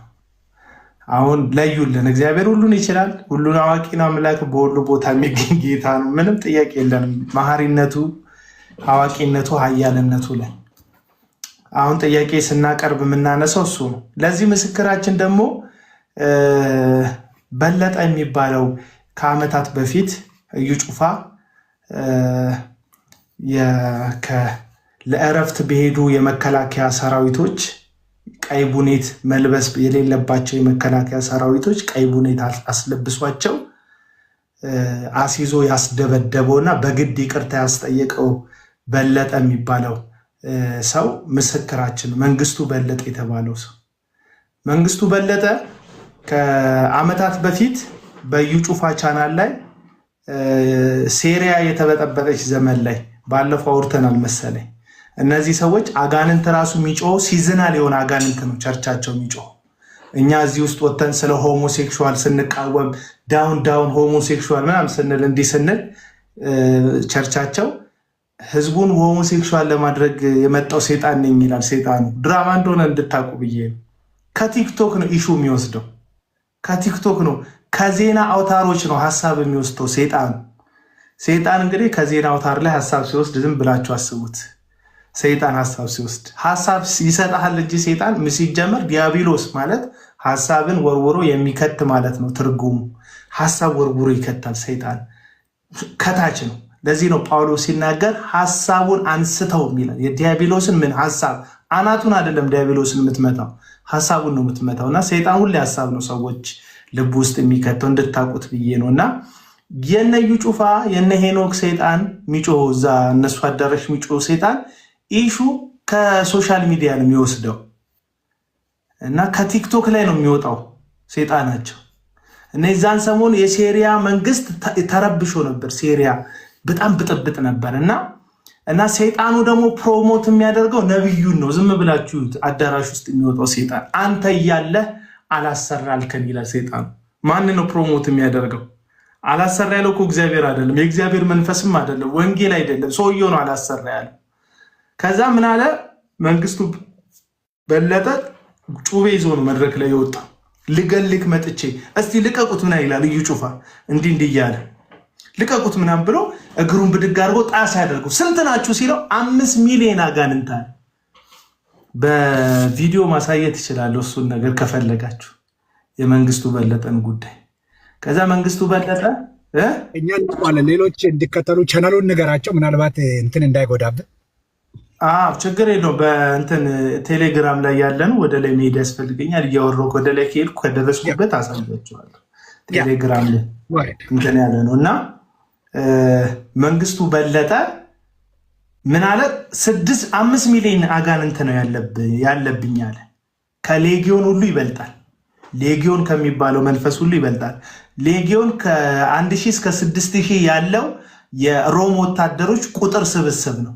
ሌጊዮን ይባላል። ብርጌድ እንደሚባለው ማለት ነው። ሌጊዮን ይባላል እና ሌጊዮን ነኝ ያለው ከ1000 እስከ 6000 አጋንንት ያለበት ነው። ኢየሱስ ክርስቶስ ወደ ጌርጌሶም ወደሚባል ሀገር በታንኳ ከተሻገሩ በኋላ አላሳልፍም የሚለውን አጋንንት ያስወጣው እሱ ሌጊዮን ይባላል። በጣም አደገኛ አጋንንት ነው። 6000 ናቸው። ሰውየው ሲያስሩት ሰንሰለት ይበጥስ ነበር። እሱ አይደለም ችግሩ። አይ ቲንክ እኔ ቻርጅ ስለሰካሁት ነው። አሁን ቻርጅ ጥሩ ነው። እና ሰውየው ሰንሰለት ሲያስሩት ይበጥስ ነበር። ከተማ ማንም አልፍም እሱ ካለ ፖሰስ ያደረገው ሰይጣን በጣም አደገኛ ሰይጣን ስለሆነ የሰይጣን ስብስብ ስለሆነ ሰውየው ውስጥ ያለው 5 ሚሊዮን አጋንንት አሰቡት። ከሌጊዮን ሁሉ ይበልጣል። እና ከሌጊዮን የሚበልጥ ሰይጣን ያለበት ሰውዬ 2 ጋርዶች ነው ጥፍንግ አድርገው የያዙት። መጽሐፍ ቅዱሱ ላይ ያለው 6000 አጋንንት ያለበት ሰውዬ ሰንሰለት ይበጥስ ነበር ብያቸዋለሁ። በከተማ ውስጥ ማንም ሰው እሱ ባለበት አቅጣጫ አያልፍም። ወታደር ብትሆን አታልፍም። ምክንያቱም ውስጡ ያሉት አጋንንቶች አደገኞች ስለሆኑ የፈለገውን የማድረግ አቅም ያለው ነው። ይሄኛው ግን 5 ሚሊዮን አጋንንት ኖሮበት የዩ ጩፋ 2 ጋርዶች ብቻ ነው ያዙት። ድራማውን እንድታየው ብዬ ነው። 6 ሚሊዮን አጋንንት ያለበትን ሰው 2 ሰው ሊይዘው አይችልም፣ የእግዚአብሔር መንፈስ ካልያዘው በስተቀር 2 ሰዎች እንዲህ ልትይዙት አትችሉ። በር ገንጥሎ ሊወጣ ይችላል። ምክንያቱም ሱፐርናቹራል የሆነ ፓወር ነው ላዩ ላይ ያለው። አጋንንታዊ ጨለማ የሆነ ኃይል ነው ያለው። እኔ አይደለሁም ይሄን ያልኩት። 6000 አጋንንት ያለበት ሰውዬ ብረት ይበጥስ ነበር ይላል። ሰንሰለት በዛ ዘመን ያለ የዛገ ብረት የሚበጥስ ከነበረ አስበው እንግዲህ የዚህ ዘመኑን በጣም ነው የሚበጣጥሰው። እዚህ ፖሊሶች የሚያስሩበት በደንብ ነው የሚበጥሰው። ምክንያቱም ውስጡ ያለው ኃይል አደገኛ ስለሆነ ማለት ነው። 5 ሚሊዮን ሰይጣን ደግሞ አስበው ምን ያህል ፓወር ሊኖረው እንደሚችል፣ ምን ያህል ጉልበት ሊኖረው እንደሚችል። የዩ ጩፋ 5 ሚሊዮን ሰይጣኖች ግን የዩ ጩፋ 2 ጋርዶች ናቸው እንቅ አድርገው የሚይዟቸው። ከዛ ምን አለ? ኢትዮጵያን እንደ ሴሪያ ልበታትን የመጣሁት አለ ሰይጣን። ምን አለ? እንደ ሴሪያ መከላከያን ያረገጠበት መምሰሪ ወታደሮችን ያረገጠበት ነው አይደል? እዩ ጩፋ የዛ ቪዲዮ ላይ አይደል? እሱ ሌላ ታሪክ ነው። መከላከያው ሲመጡ በአርጎ ፌንት የሚሰሩት አሁን እነሱ እኮ መከሰስ እኮ ተከሷል። አይ ቲንክ ተከሷል ይመስለኛል እዛ ቦታ በመገኘታቸው። ከማርቆስ ወንጌል ላይ ከ3000 እስከ 6000 ነው የሚለው። ሌጎን 3000 እስከ 6000 ያው ከ1000 እስከ 6000 ነው ያልኩት።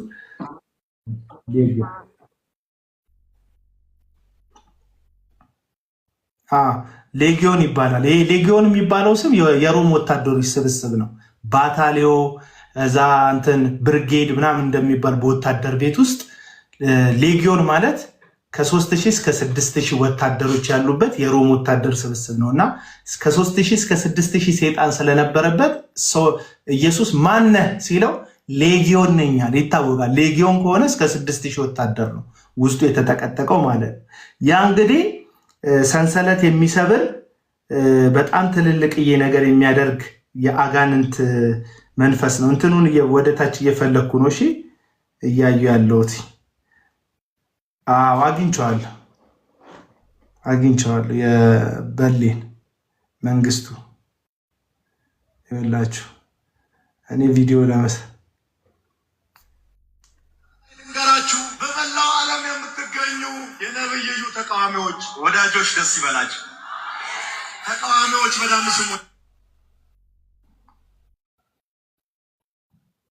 በለጠ ይባላል። ይሄው ነው። ሶሪያ ነበራችሁ። ከሶሪያ ነው የተላካችሁ። ከሶሪያ ወደ ኢትዮጵያ መጣ። ኢትዮጵያን በደንብ እንመተን ከለከልከን። እንደ ሶሪያ ልንበታታት ነበር። ስሜ መንግስቱ በለጠ ይባላለሁ።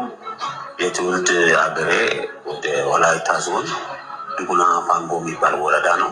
በነቢዩ እዩ ጩፋ ቸርች ሻሸመኔ በ12 መስከረም 12 በተደረገው ላይ 5 ሚሊዮን አጋንንት እንደወጣልኝ አውጣና ነው።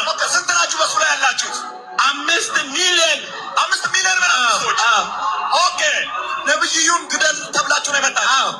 2 ሰዎች መጥቶ አነጋገሩ። አንደኛው የራሱ የእዩ ጩፋ ወንድም እና ምንድነው ይሄ ሰው የሚለው የዩ ጩፋ ወንድምና ሌላ ሰው መጥቶ አነጋገሩኝ። ከዛ ስክሪፕት ሰጡኝ።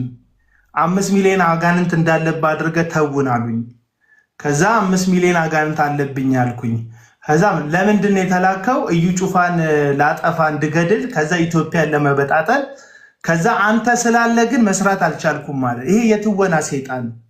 ከዛ ሰውየው አጋለጠው እዚህ ቪዲዮ ላይ ተከፍሎኝ ነው አለ። ተከፍሎኝ ነው ባለማግስት እዩ ጩፋ በወታደሮች ይሄን ሰው አስጠልፎ ለእረፍት በሄዱ ወታደሮች አስጠልፎ፣ ይሄ ነገር አሁንም መንግስት ሊጠይቀው የሚገባ ጉዳይ ነው። አስጠልፎ ደበደቡትና ሰውየውን በግድ ይቅርታ እንዲጠይቅ አደረጉት። ማስረጃ አለ። ይኸውልሽ ላሳያችሁ። ላይቴ ከኋላ እየገባብኝ ነው። ይኸውላችሁ እዚህ ጋር የዩ ጩፋ ቸርች ይቅርታ እንዲጠይቅ ቢሮ ውስጥ በወታደሮች በዚህም መሰረት ቤተክርስቲያኗ ሲያስፈራሩት ነው። ይኸውላችሁ በጥንቃቄ እንድታዩ ትፈልጋለሁ። ወደዚህ ላዞርና ላሳያችሁ። ወደዚህ ባዞረው የሚሻለው ካሜራውን ልጥረገውና ዋላውን ካሜራ ከዛ ይኸውልሽ ይሄ ቢሮ ሲጠይቁት ነው ይሄው ሰውየውን እና ልብሱን በጥንቃቄ ይዩት። እሺ ልብሱን ይዩት፣ ተቀዳዷል ልብሱ የሰውየው ተደብድቡ። በዚህም መሰረት ቤተክርስቲያኗ መንግስቱ በለጠ የተባለውን ግለሰብ በህግ አግባብ እንዲጠየቅ እንደምታደርግ የተገለጸ ሲሆን ይህ ግለሰብ ዳግም ጥቅምት 17 2011 ዓ.ም ወላይታ ሶዶ ከተማ ፉንዱኒያ ሜዳ ላይ ይህ ወታደሮቹ ቀይ ቦኔት ለባሾች ያዛውም ይቻላል፣ ይፈቀዳል። ቀይ ቦኔት ለባሾች አይደሉም እነዚህ። ለእረፍት ሄደው ቀይ ቦኔቱን ህገወጥ ነው። ቆይ ብዙ ታሪክ አለው። ልጁን ለምን እውነት አወጣህ ብለው ደብድበው ተከፍሎኝ ነው እዩ ጩፋ ከፈለኝ ያልኩት ብሎ እያነከሰ ወጥቶ እንዲመሰክር አደረጉት። ስሚ ይሄ የዩ ጩፋ ቴሌቪዥን የሰራው እንትን ቪዲዮ ነው። እዩ ጩፋ እንኳን ሌላ እንትን የዩ ጩፋ ቴሌቪዥን የሰራው ፕሮግራም። እሺ ገኘት 16 እስከ 18 2011 ዓ.ም የሚኖረውን ክሩሴድን ለማበላሸት ሆን ተብሎ እንደተደረገና የቤተ ክርስቲያኗንና የእግዚአብሔር ሰው ነቢይ እዩ ጩፋን ስም ለማጥፋት እንደሆነ በመናገር ቤተ ክርስቲያኗንና የእግዚአብሔር ሰው ነቢይ እዩንና ቅዱሳንን ይኸው ይቅርታ ሲያስጠይቁት ከኋላ ሆኖ ቢሮ ውስጥ ደብድበውት ልብሱ ተቀዷል።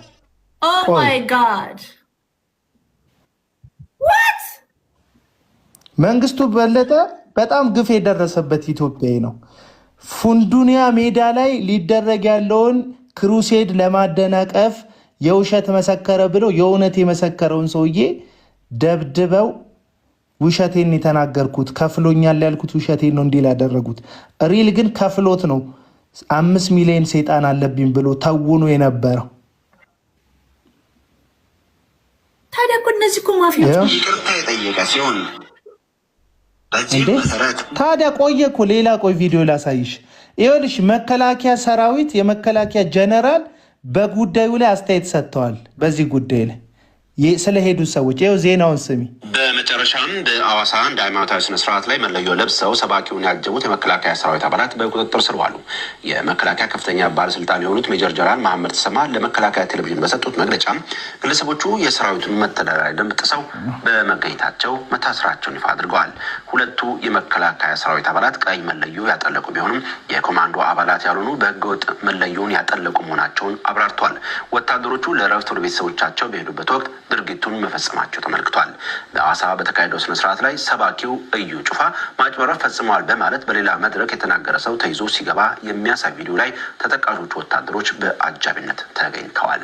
በቅርቡ አዋሳ ላይ በነበረው የእምነት ተቋም ሲያዋክቡት ተብለው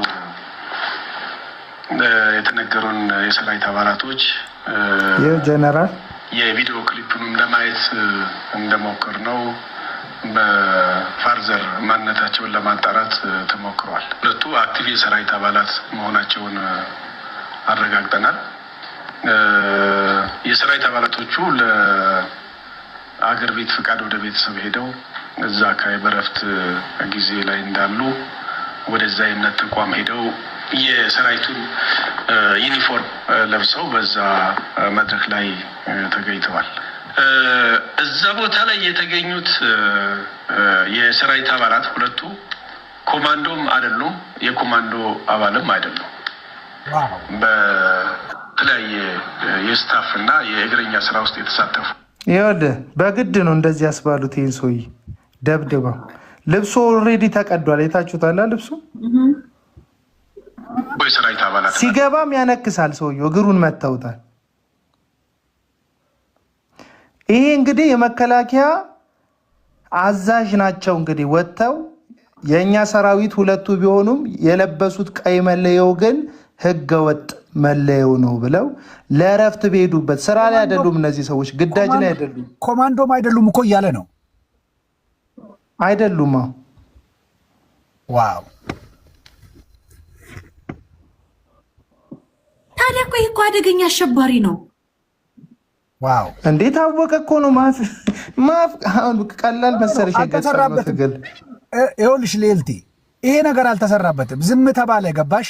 አንድ ነገር ሲታለፍ፣ ሁለት ነገር ሲታለፍ፣ ሶስት ነገር ሲታለፍ አንዱን እያየ የወንጀሉን ልክ በጣም የወንጀሉን መጠን ከልክ በላይ እየለጠጡት ነው እነኚህ ሰዎች። ምክንያቱም ምንም ሲሆን አይታይም።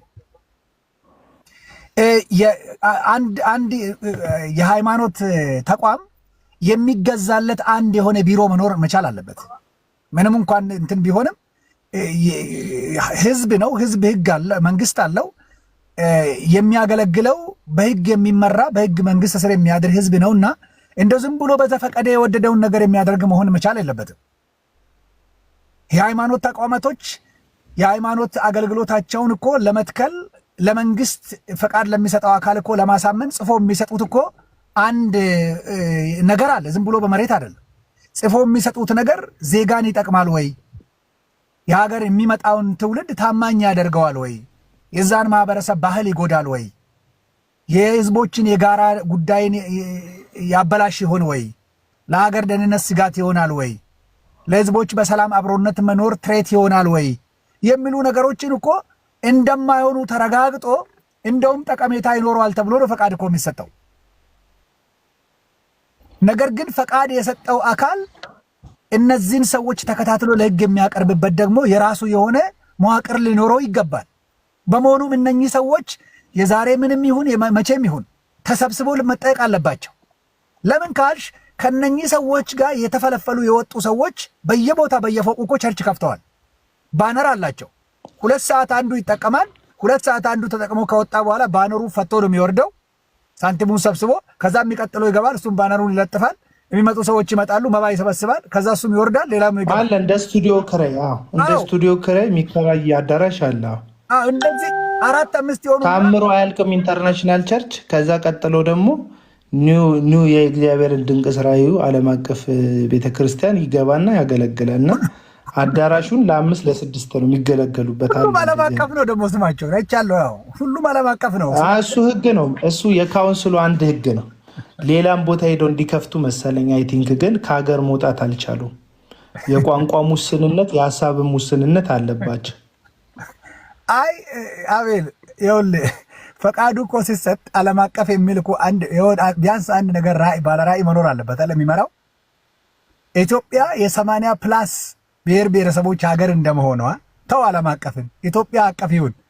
ይሄ ሰውዬ ስንት ቋንቋ ችሎ ይህን አቀፍ የሚሰራው የሚል እኮ ከግምት መግባት ነበረበት። ለማንኛውም ስቱዲዮ ቤቶቹ ማለት እዩ ጩፋ ራሱ እኮ ተቀባይነቱ እኮ የሆነች ቦታ አካባቢ ብቻ ነው ተቀባይነቱንም ሄዶ ልክ የሆነ ግርግር ሲፈጠርበት ኮንፈረንስ ብሎ እዛ ሄዶ ወንጌል ስርጭት ብሎ የሆነ ሾው ያሳያል። ካባይ ለብሳል፣ ይጨፍርላቸዋል ይባላል እንጂ ከዛ ያለፈ የለው። አሁን ወደ ዘመዶችሽ ይሄዳል።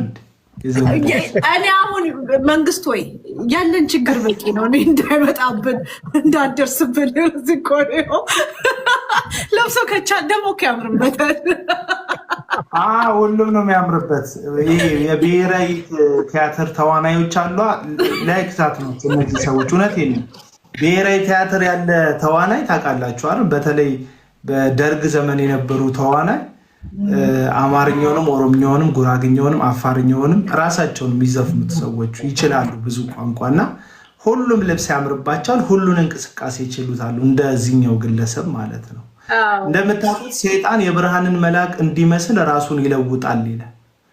አገልጋዮቹም የጽድቅ አገልጋይ እንዲመስሉ ራሳቸውን ይቀይራሉና እኔ ከኤርፖርት ራሱ እንትን ከፕሌን የወረደ አይመስለኝም ልብሱን ሲቀይር እዛ የሀገር ውስጥ በረራ ላይ በዛች ጠባብ ወንበር ላይ የቀየረው የሚመስለኝ። ሁለተኛ በጨፍሮ ጭፈራውን ከአይናችን ሳናጠፋው ጣ ብሎ በኦሮምኛ እያወራ እንዲያል አልመጣም። እግዚአብሔር ሆይ እኔ ራሱ ወጥ ያልኩኝ ወይ ጉድ ይፈላል። እኔ ጥያቄ ልስጣችሁ እስቲ ጥያቄ አዲስ ነገር አለ እዚሁ እያለን አጋንንት ያለባቸው ሰዎች እንደዚህ አይነትን ስራ እንደሚሰሩ ታውቃላችሁ? አጋንንት መስራት እንደሚችል ታውቃላችሁ? ለምሳሌ ኢትዮጵያ ውስጥ ኦፍኮርስ ያው ሰይጣን ነው የመጀመሪያው እኮ ተዋናይ ሰይጣን ነው እኮ ሚካኤልን ሆኑ ገብርኤልን ሆኑ የሚተውነው ሰይጣን ነው። ያ ለምን መሰለ አቤል አንድ አጋንንቱ ራሱ በትክክል አላወቅነውም። ዝም ብሎ በስመ እንትን ነው አንድ ላይ የምንጨፈልቀው እንጂ አሰራሮቹን ብናውቅ ኖሮ እነኚህ ሰዎች እኮ ቃልቻ ሊሆኑ ይችላሉ። አናቃቸውም እኮ አላወቅንም እኮ። ለምን መሰለ ቃልቻና ጠንቋይ አንድ አይደለም። ሞራ የሚገልጥ ሰው ካገኘ እሱ ሰው ማለት ቃልቻ አይደለም። ድግምት የሚጽፍ ሰው ማለት ቃልቻ አይደለም። ድግምት የሚጽፍ ሰው እንደነዚህ አይነት ሰዎች ወጥቶ አደባባይ ህዝብ የሚያገለግል አይደለም። ጠንቋይና ቃልቻ ነው ህዝብን የሚያገለግለው። ህዝብ የሚሰበስበው እሱ ነው። ስርዓት የሚያደርገው እሱ ነው። ስርዓቱን የሚያራምደው እሱ። እነኚህ ሰዎች ያ አለመሆናቸውን በምን ታውቃላችሁ? ኢትዮጵያ እኮ አናቅም። ኢትዮጵያ ምን ያህል እንደማናውቀው ታውቃለህ? የጨሌ መንፈስ ሲባል ሃሌሉያ እኮ የምንል ህዝቦች እኮ ነን። የጨሌ መንፈስ የሚባል ግን የለም። ባይ ዘ ዌይ በእንትን ጊዜ ይመስለኛል እዚህ ቢሾፍቱ የነበረ ሰዎች በጣም ከሩቅ ሀገር የሆነ እንትን ለማጻፍ የሚመጡበት እኮ የሆነ ሰውዬ ነበረ። ህዝቡ ሲመለስ ምን ነበረ ሲል የነበረው በጣውላ በጅብ ላይ እኮ ጣውላ የሚያስጭኑ ሰዎች እኮ ነበሩ። ድስት ጽዳ ባዶ ድስት ውስጥ ማማሰያ አስቀምጣ ከድና ሄዳ ስትመለስ ወጡ ሙሉ ሆኖ የሚያገኙ ሰዎች እኮ ነበሩ። እንደገና ሰዎች ይጋጫሉ። ሰዎች ተጋይተው ለፍርድ ጠንቋይ ቤት ይሄዳሉ። ጠንቋዩ ያጣላ እገሌና እገሌ ነው እንዲህ ሲያደርግ ነበረ ምልክቱ ብሎ ይነግረዋል። ጠንቋዩ ሰውየው የሚያውቀውን ነው የሚነግረው። ተመልከት፣ አንተ የምታውቀውን ምስክር መሆን የምትችለውን ነገር ይነግረዋል። ሄድና ሰውየውን ጠርተና ይለዋል። ሄዶ ሰውየውን ጠርቶት ይመጣል። ሰውየው ቆሞ በእንዲህ አይነት ቀን እንዲህ አድርገህ ነበር፣ እንደዚህ አይነት ቀን እንደዚህ አይነት አድርገህ ነበር፣ እንደዚህ ላይ ሰርተህ ነበር ስለ ሰርቻለሁ ይላል ሰውየው። ስለዚህ ፍትሃቱ ይሄ ነው ተብሎ እዛ ጋር ይፈረዳል። ፍርዱ እዛ ነው ያለው። ጠንቋዮች ጋር እነዚህ ሰባ ሰገሎች የሚባሉ አጋፋሪ የሚባሉ ይሄ የሽማግሌ የአፈታት ስርዓት በብሉይ ኪዳን ያለ ስርዓት እንዳለ ታውቃላችሁ። እነኚህ ሰዎች እነዛ አለመሆናቸውን በምን እናውቃለን ነው? እነኚህ ሰዎች እኮ እነዛ ሊሆኑ እኮ ይችላሉ። ወንጌልን ስለተናገረ ኢየሱስን ስም ስለጠራ አጋንንት አይደለም ልትለው አትችልም። ይሄ ስራ ኢትዮጵያ ውስጥ በጣም የበዛ ነው። ይሄ ከመላእክት የሚያከብሩት እነዚህ ዜማም አላቸው። ገብርኤልንና ሚካኤልን ነው የሚፈሩት። ገብርኤልና ሚካኤልን የሚያወድሱበት ዜማ አላቸው። ማርያምን ያወድሳሉ። ለምን? ያውቁታል ህዝቡ ማንን እንደሚከተል እና 50 60 2 እስከ 300 ሰው ተሰብስቦ እኮ ለፍርድ ይሰበሰባል። በሳምንት 2 ቀን 3 ቀን። እኔ እኮ አይቻለሁ። እንደዚህ አይነት ፍርድ የሚፈርዱ ሰዎች ያኛው ፍርድ ጓዳ ውስጥ ተቀምጦ ነው መጋረጃ ጀርባ ተደብቆ። አሁን ይሄ አደባባይ ወጥቶ ያንኑ ፍርድ የሚፈርድ መሆኑ በምን እናውቃለን? በምን አጣራን? አላወቅንም እኮ። የሚያደርጉትን ተግባራት ከመጽሐፍ ቅዱስ አንጻር ግን ብንመረምረው አንድም መጽሐፍ ቅዱሳዊ እሴት በውስጡ ግን የለውም። ስለዚህ መለካዮቻችን ምንድናቸው ነው? ምንድነው? መጽሐፍ ቅዱስንም እኮ ስንመረምረው ከምን አንጻር ነው ስትል ክርስቶስን አገልግሎት እኮ የክርስቶስ አገልግሎት እኮ ተመዝኗል፣ ይመዘናል እኮ። ክርስቶስ ከሚያገለግላቸው አገልግሎት ከሕግ መጽሐፍት አንጻር ምን ሆኗል ስትል ከዛ ጠቅሶ ለካ የሚያስተምረው ነገር አለው። ከታሪክ መጽሐፍ ስትል ጠቅሶ የሚያስተምረው ነገር አለው። ከሕግ ከነቢያት መጽሐፍት የሚያስተምረው ነገር አለው። ከቅኔ መጽሐፍቶች ውስጥ ክርስቶስ ጠቅሶ ያስተምራል። አይደለም እንዴ? አምስቱንም ቀኖናዎች ጠርቶ ያስተምራል። ክርስቶስ እኮ ትምህርቱና አገልግሎቱ በመጽሐፍ ቅዱስ ቀኖና እኮ የተለካ ነው። ተፈትኖም ያለፈ ነው። እንከን እኮ አታገኝለትም ለእያንዳንዱ ነገር። የእነኚህ ሰዎች መጽሐፍ ቅዱስ ሚዛን ላይ ቢወጣ አሁን በየትኛው ነው አለፉ ልትላቸው የምትችልበት ነገር እኮ የለም። ስለዚህ በተአምር ነው የኢትዮጵያ ሕዝብ እኮ የተሸወድ ነው። ሕዝቡ የተሸወደው በጥንቆላ ነው። ጓዳ ውስጥ የሚያውቀውን ችግር አደባባይ ነገረው፣ ያኛውም ይነግረዋል መጋረጃ ተቀምጦ፣ ይሄም መድረክ ላይ ቆሞ ይነገር። ሁለቱም ግን አንድ አይነት ናቸው። ልዩነቱ ምንድን ነው? ቤቱ ነው የተለየው፣ ያ መጋረጃ ውስጥ፣ ይሄ አደባባይ። ስለዚህ እነኚህ ሰዎች ጠንቋዮች አለመሆናቸውንስ በምን እናውቃለን? ያለን አማራጭ አንድ ነገር ብቻ ነው። ነገረ ስራቸውን አገልግሎታቸውንና የአገልግሎታቸውን ፍሬ በመጽሐፍ ቅዱስ ሚዛን ላይ ማስቀመጥ ብቻ ነው። መጽሐፍ ቅዱስ እንደዚህ ይላል። ያው እግዚአብሔር ነው የተናገረውና በኦሪት መጽሐፍት ውስጥ ምንድን ነው የሚለው? ሐሰተኛ ነቢያቶችን አትፍሯቸው ነው የሚለው። ሐሰተኛ ትንቢት ስለተነገረብህ ትንቢቱም ስለማይሆን አንተ ላይ የሚደርስ ነገር ስለሌለ አትፍራ ነው የሚለው። ሐሰቱን የተናገረው ግለሰብ ግን በእግዚአብሔር ፊት የፍርዱን ስለሚያገኝ አትፍራው ነው የተባልከው። አየ። ስለዚህ ትንቢቱን ሰማን እንጂ ትንቢቱን የሚያወሩ ሰዎች አደባባይ ትንቢት ማውራት እንደሚችሉ መናገር እንደሚችሉ መጽሐፍ ቅዱስ እኮ ነግሮናል። ያወሩሃል፣ ግን አንተ አትፍራቸው ነው የተባልነው። አትፍራ ነው የተባልነው እንጂ ሰዎች እውነተኛ ናቸው ብለህ ተቀበላቸው ግን አልተባልንም።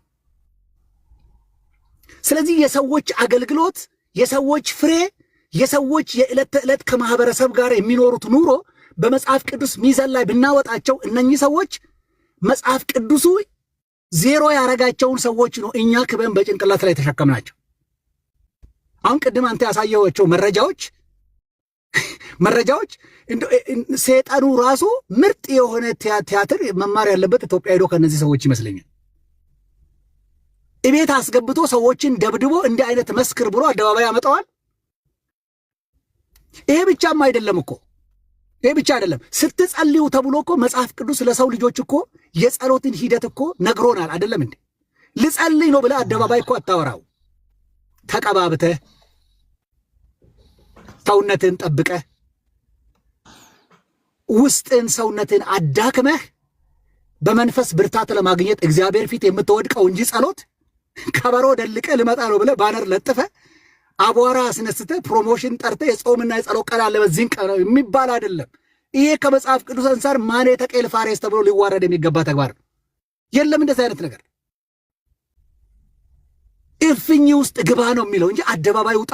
ስለዚህ አቤል ብዙ ነገሮችን እነኚህ ሰዎች ብቻ አይደለም እንደው በአጠቃላይ ብንመለከታቸው እነኚህን እኮ ሐሰተኛ ሰዎችን ከመንጋ እኮ መለየት ይቻል ነበረ።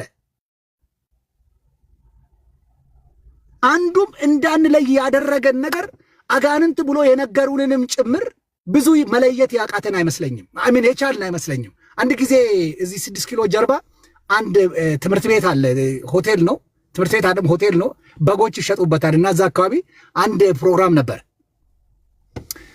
እና አንዱ አገልጋይ ብድግ ብሎ የዚህ ኳይሮች አይን እንዳይከፈት ያደረገውን የኦዚያን መንፈስ መታው ይላል እግዚአብሔር አለ። የኦዚያን መንፈስ የሚባል ግን አልነበረም።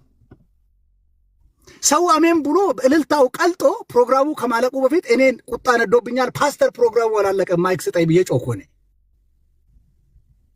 እና ደነገጡ እሳቸው። መድረክ ላይ ወጣውና አይ የኦዚያን ቢባል መንፈስ የለም።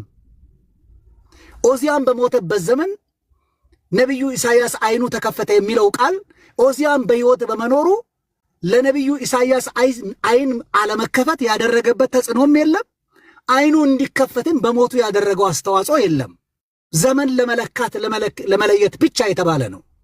ደርግ በወደቀበት ዘመን ቢባል የደርግ መውደቅ ለግርማ ታደሰ ትምህርት ቤት መግባትም አለመግባትም ያደረገብኝ ተጽዕኖ የለም። ለመግባትም ያደረገልኝ አስተዋጽኦ ዘመን ለመለካት የመጣ እንጂ ኦዚያን ታሪኩን ከተመለከትከው የተወደደ ንጉሥ ነው። ሕዝብ ይወዳል፣ አምልኮ ይወዳል። ግን እንደምታውቀው በብሉይ ኪዳን ታቦት መንካት ግን አይችልም። መንካት የሌለበትን ነክቶ ተቀሰፈ ሰውየው።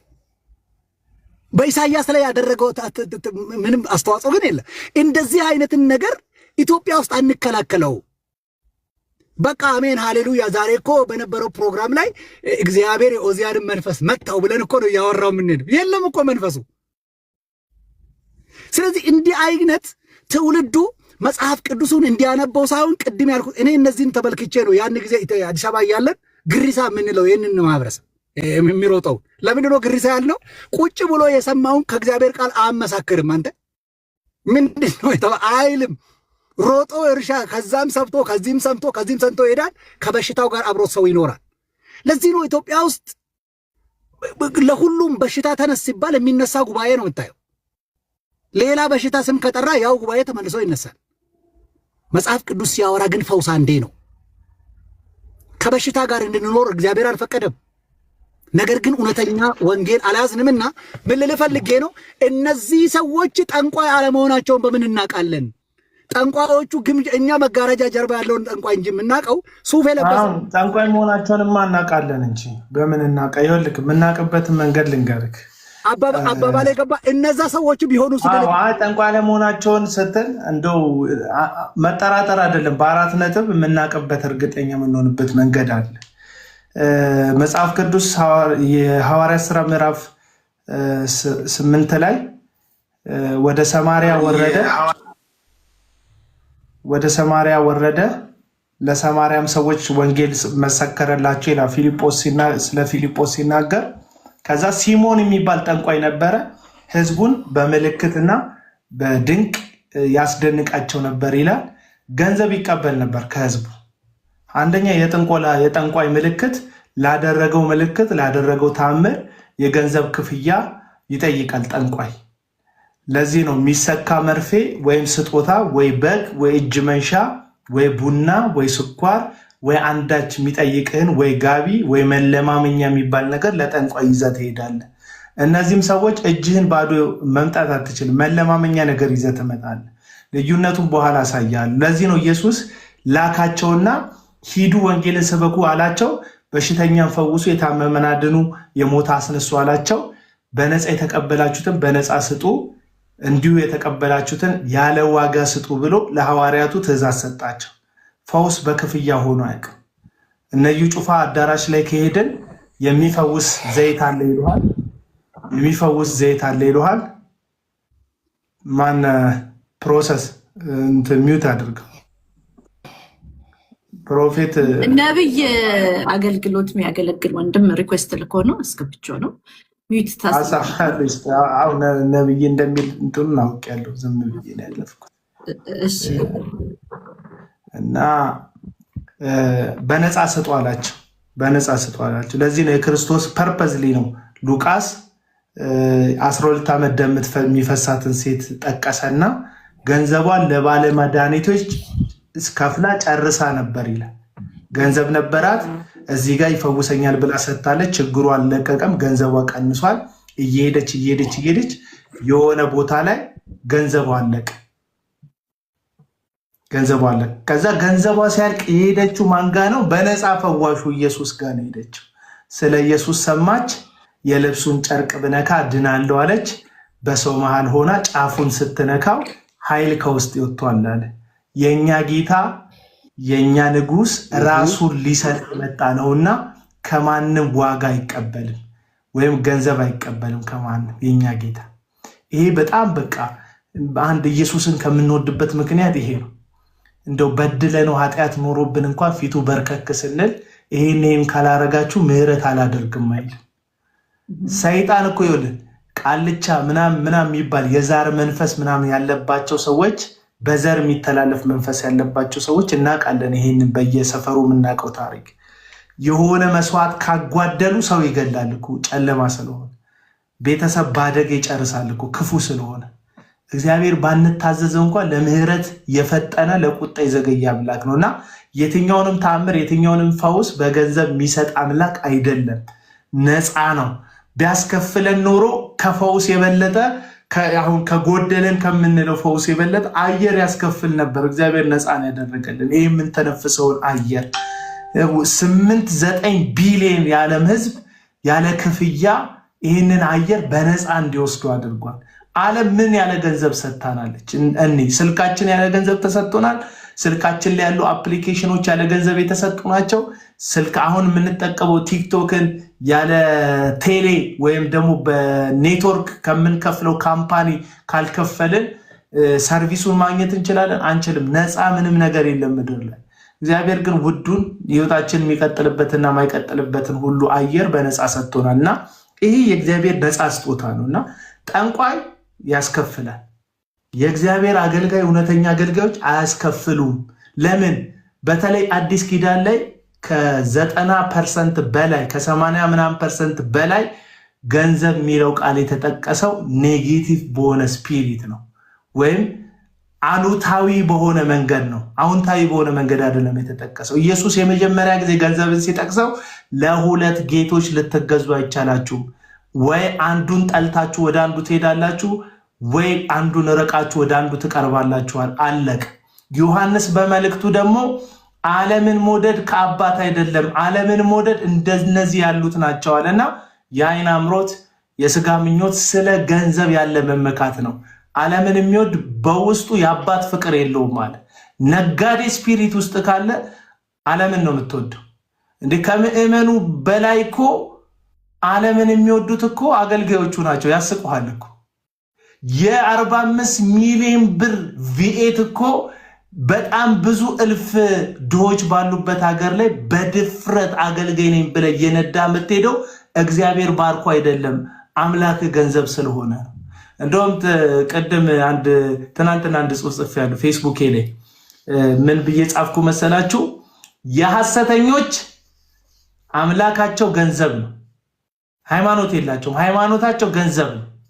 ከዛስ ብሔራቸው ደግሞ ብሔራዊ ባንክ ነው። በቃ ብሔራቸው ብሔራዊ ባንክ ነው። ጭራሽ አምላክ የላቸውም ሰዎቹ ነው። አምላካቸው ገንዘብ ነው፣ ብሔራቸው ብሔራዊ ባንክ ነው። አንተ የኛ ሀገር ሰው ነው ትላለህ። በአንተ ቋንቋ ስለሚጨፍርልክ የኛ ሀገር ተወላጅ እሷ ብሔራዊ ያቀልም። ለዛ ነው ቀይር አድርጎልክ እሱ ሌላ ጨፈረ የሚጨፍረው። ለዛ ነው የሲዳማ ይለብስልሃል፣ የወላይታ ይለብስልሃል፣ የሰላሌ ይለብስልሃል፣ ያሰላ ይለብስልሃል፣ የአርጎባ ይለብስልሃል። የማይለብስልህ ጉዳይ የለም። የአማራ ክልል ይለብስልሃል፣ የማይለብስልህ የለም። ምክንያቱም ብሔር የለውም። ብሔሩ ብሔራዊ ባንክ ነው። የትኛውም ዋሌት አይኑን ያጓጓል። የትኛውም ገንዘብ ወደ ኪሱ እንዲገባ ይፈልጋል። ስለዚህ የውሸት ማይጨበጥ ተስፋ እየሰጠ የተጨበጠ ኪስኩ ውስጥ ያለውን ገንዘብ ከውስጥ የመመንተፍ ስራ ነው የሚሰራው።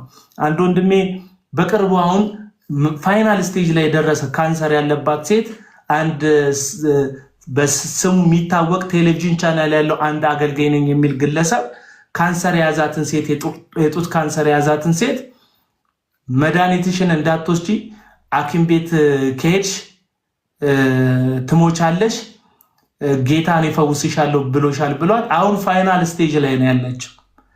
ቤተሰቦቿ በጣም ብዙ ገንዘብ ክራይሲስ ውስጥ ናቸው፣ ሀዘን ውስጥ ናቸው ያሉት በልጃቸው ምክንያት ማለት ነው። ሰው ገዳዮች ናቸው። ቅርብ ጊዜ አንደኛ ምናቃት እህታችን ይሄ ኢየሱስ ክርስቶስ ደም ነው ብሎ ውሃ በጥብጦ ሰጥቷት ካሁን በኋላ መድኃኒት እንዳትወስጂ ጌታ ፈውሶሻል ብሏት የኤችአይቪ ኤድስ በሽተኛ ነበረች። ፋይናል ስቴጅ ላይ ደርሳ ተጓዳኝ በሽታ አጥቅቷት ባለፈው ከጥቂት ቀናቶች በፊት ነው የተቀበረችው ይቺ ወጣት ልጅ ማለት ነው። ሰዎች እየሞቱ ነው በእነዚህ ሐሰተኞች ተስፋ። የነሱ ዓላማ ገንዘብ ማግኘትና ገንዘብ ማግኘት ብቻ ነው። ሕይወትና ገርስቲ ሕይወትና ገርስቲ ሕይወትና ገርስቲ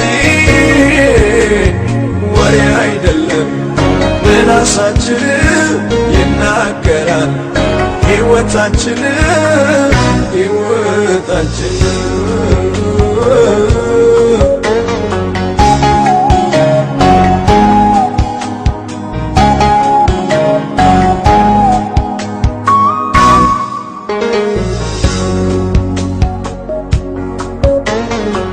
መመስከር መጸለይ ነበር ሕይወትህ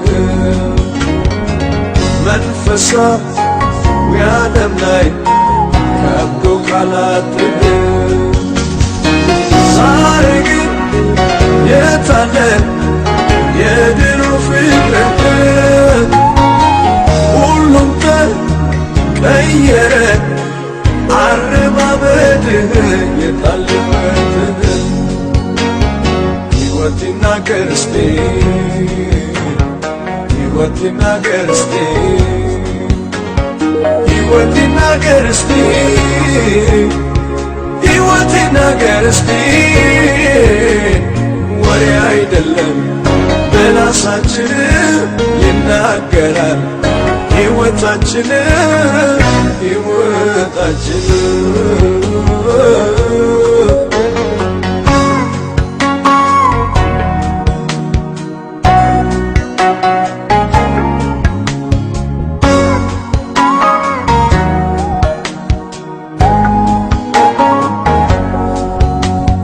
ያልኖርንበትን ተናጋሪ ተናጋሪ ውስጣችን ሲታይ አሳፋሪ አሳፋሪ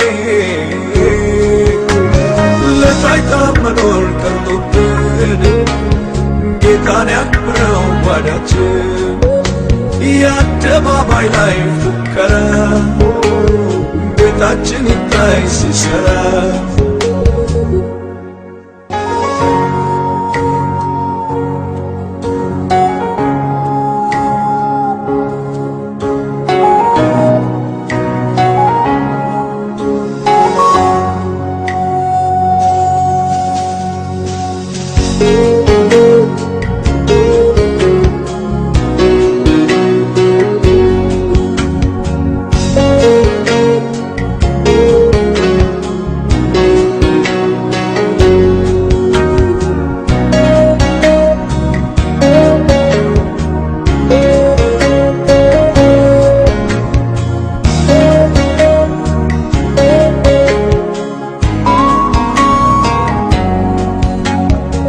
ጽድቅን ስትከተል በረከት ይመጣል መንግሥቱን ስትሻ ሌላው ይጨመራል ገንዘብን ግን መውደድ የኃጢአት ስር ነው ለሁለት ጌቶች መገዛት አትችልም ቃል እንደሚለው ሕይወት ይናገር እስቲ ሕይወት ይናገር እስቲ ሕይወት ይናገር እስቲ ሕይወት ይናገር እስቲ ወሬ አይደለም በራሳችን ይናገራል ሕይወታችን ሕይወታችን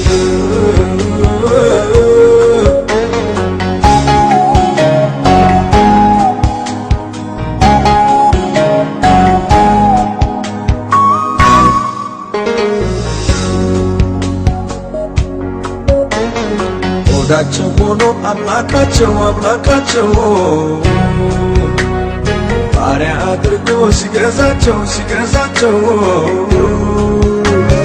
ቅባቱን ጥሎ ነጎደ የሥጋን ነገር ወደደ ለትውልድ የሚበቃ ሰው ወርቅና ገንዘብ ሲያታለው ሕይወት ይናገር እስቲ ሕይወት ይናገር እስቲ ሕይወት ይናገር እስቲ ሕይወት ይናገር እስቲ ወሬ አይደለም በራሳችን ይናገራል ሕይወታችን ሕይወታችን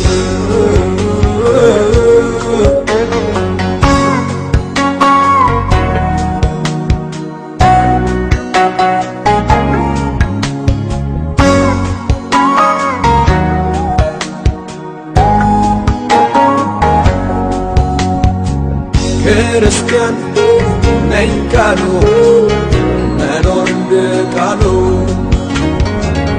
አገልጋይ ነኝ ካሉ መኖር እንደ ቃሉ ክርስቲያን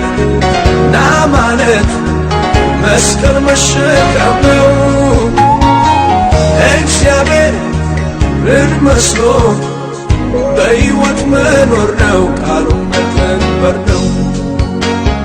ሕይወት ይናገር እስቲ ሕይወት ይናገር እስቲ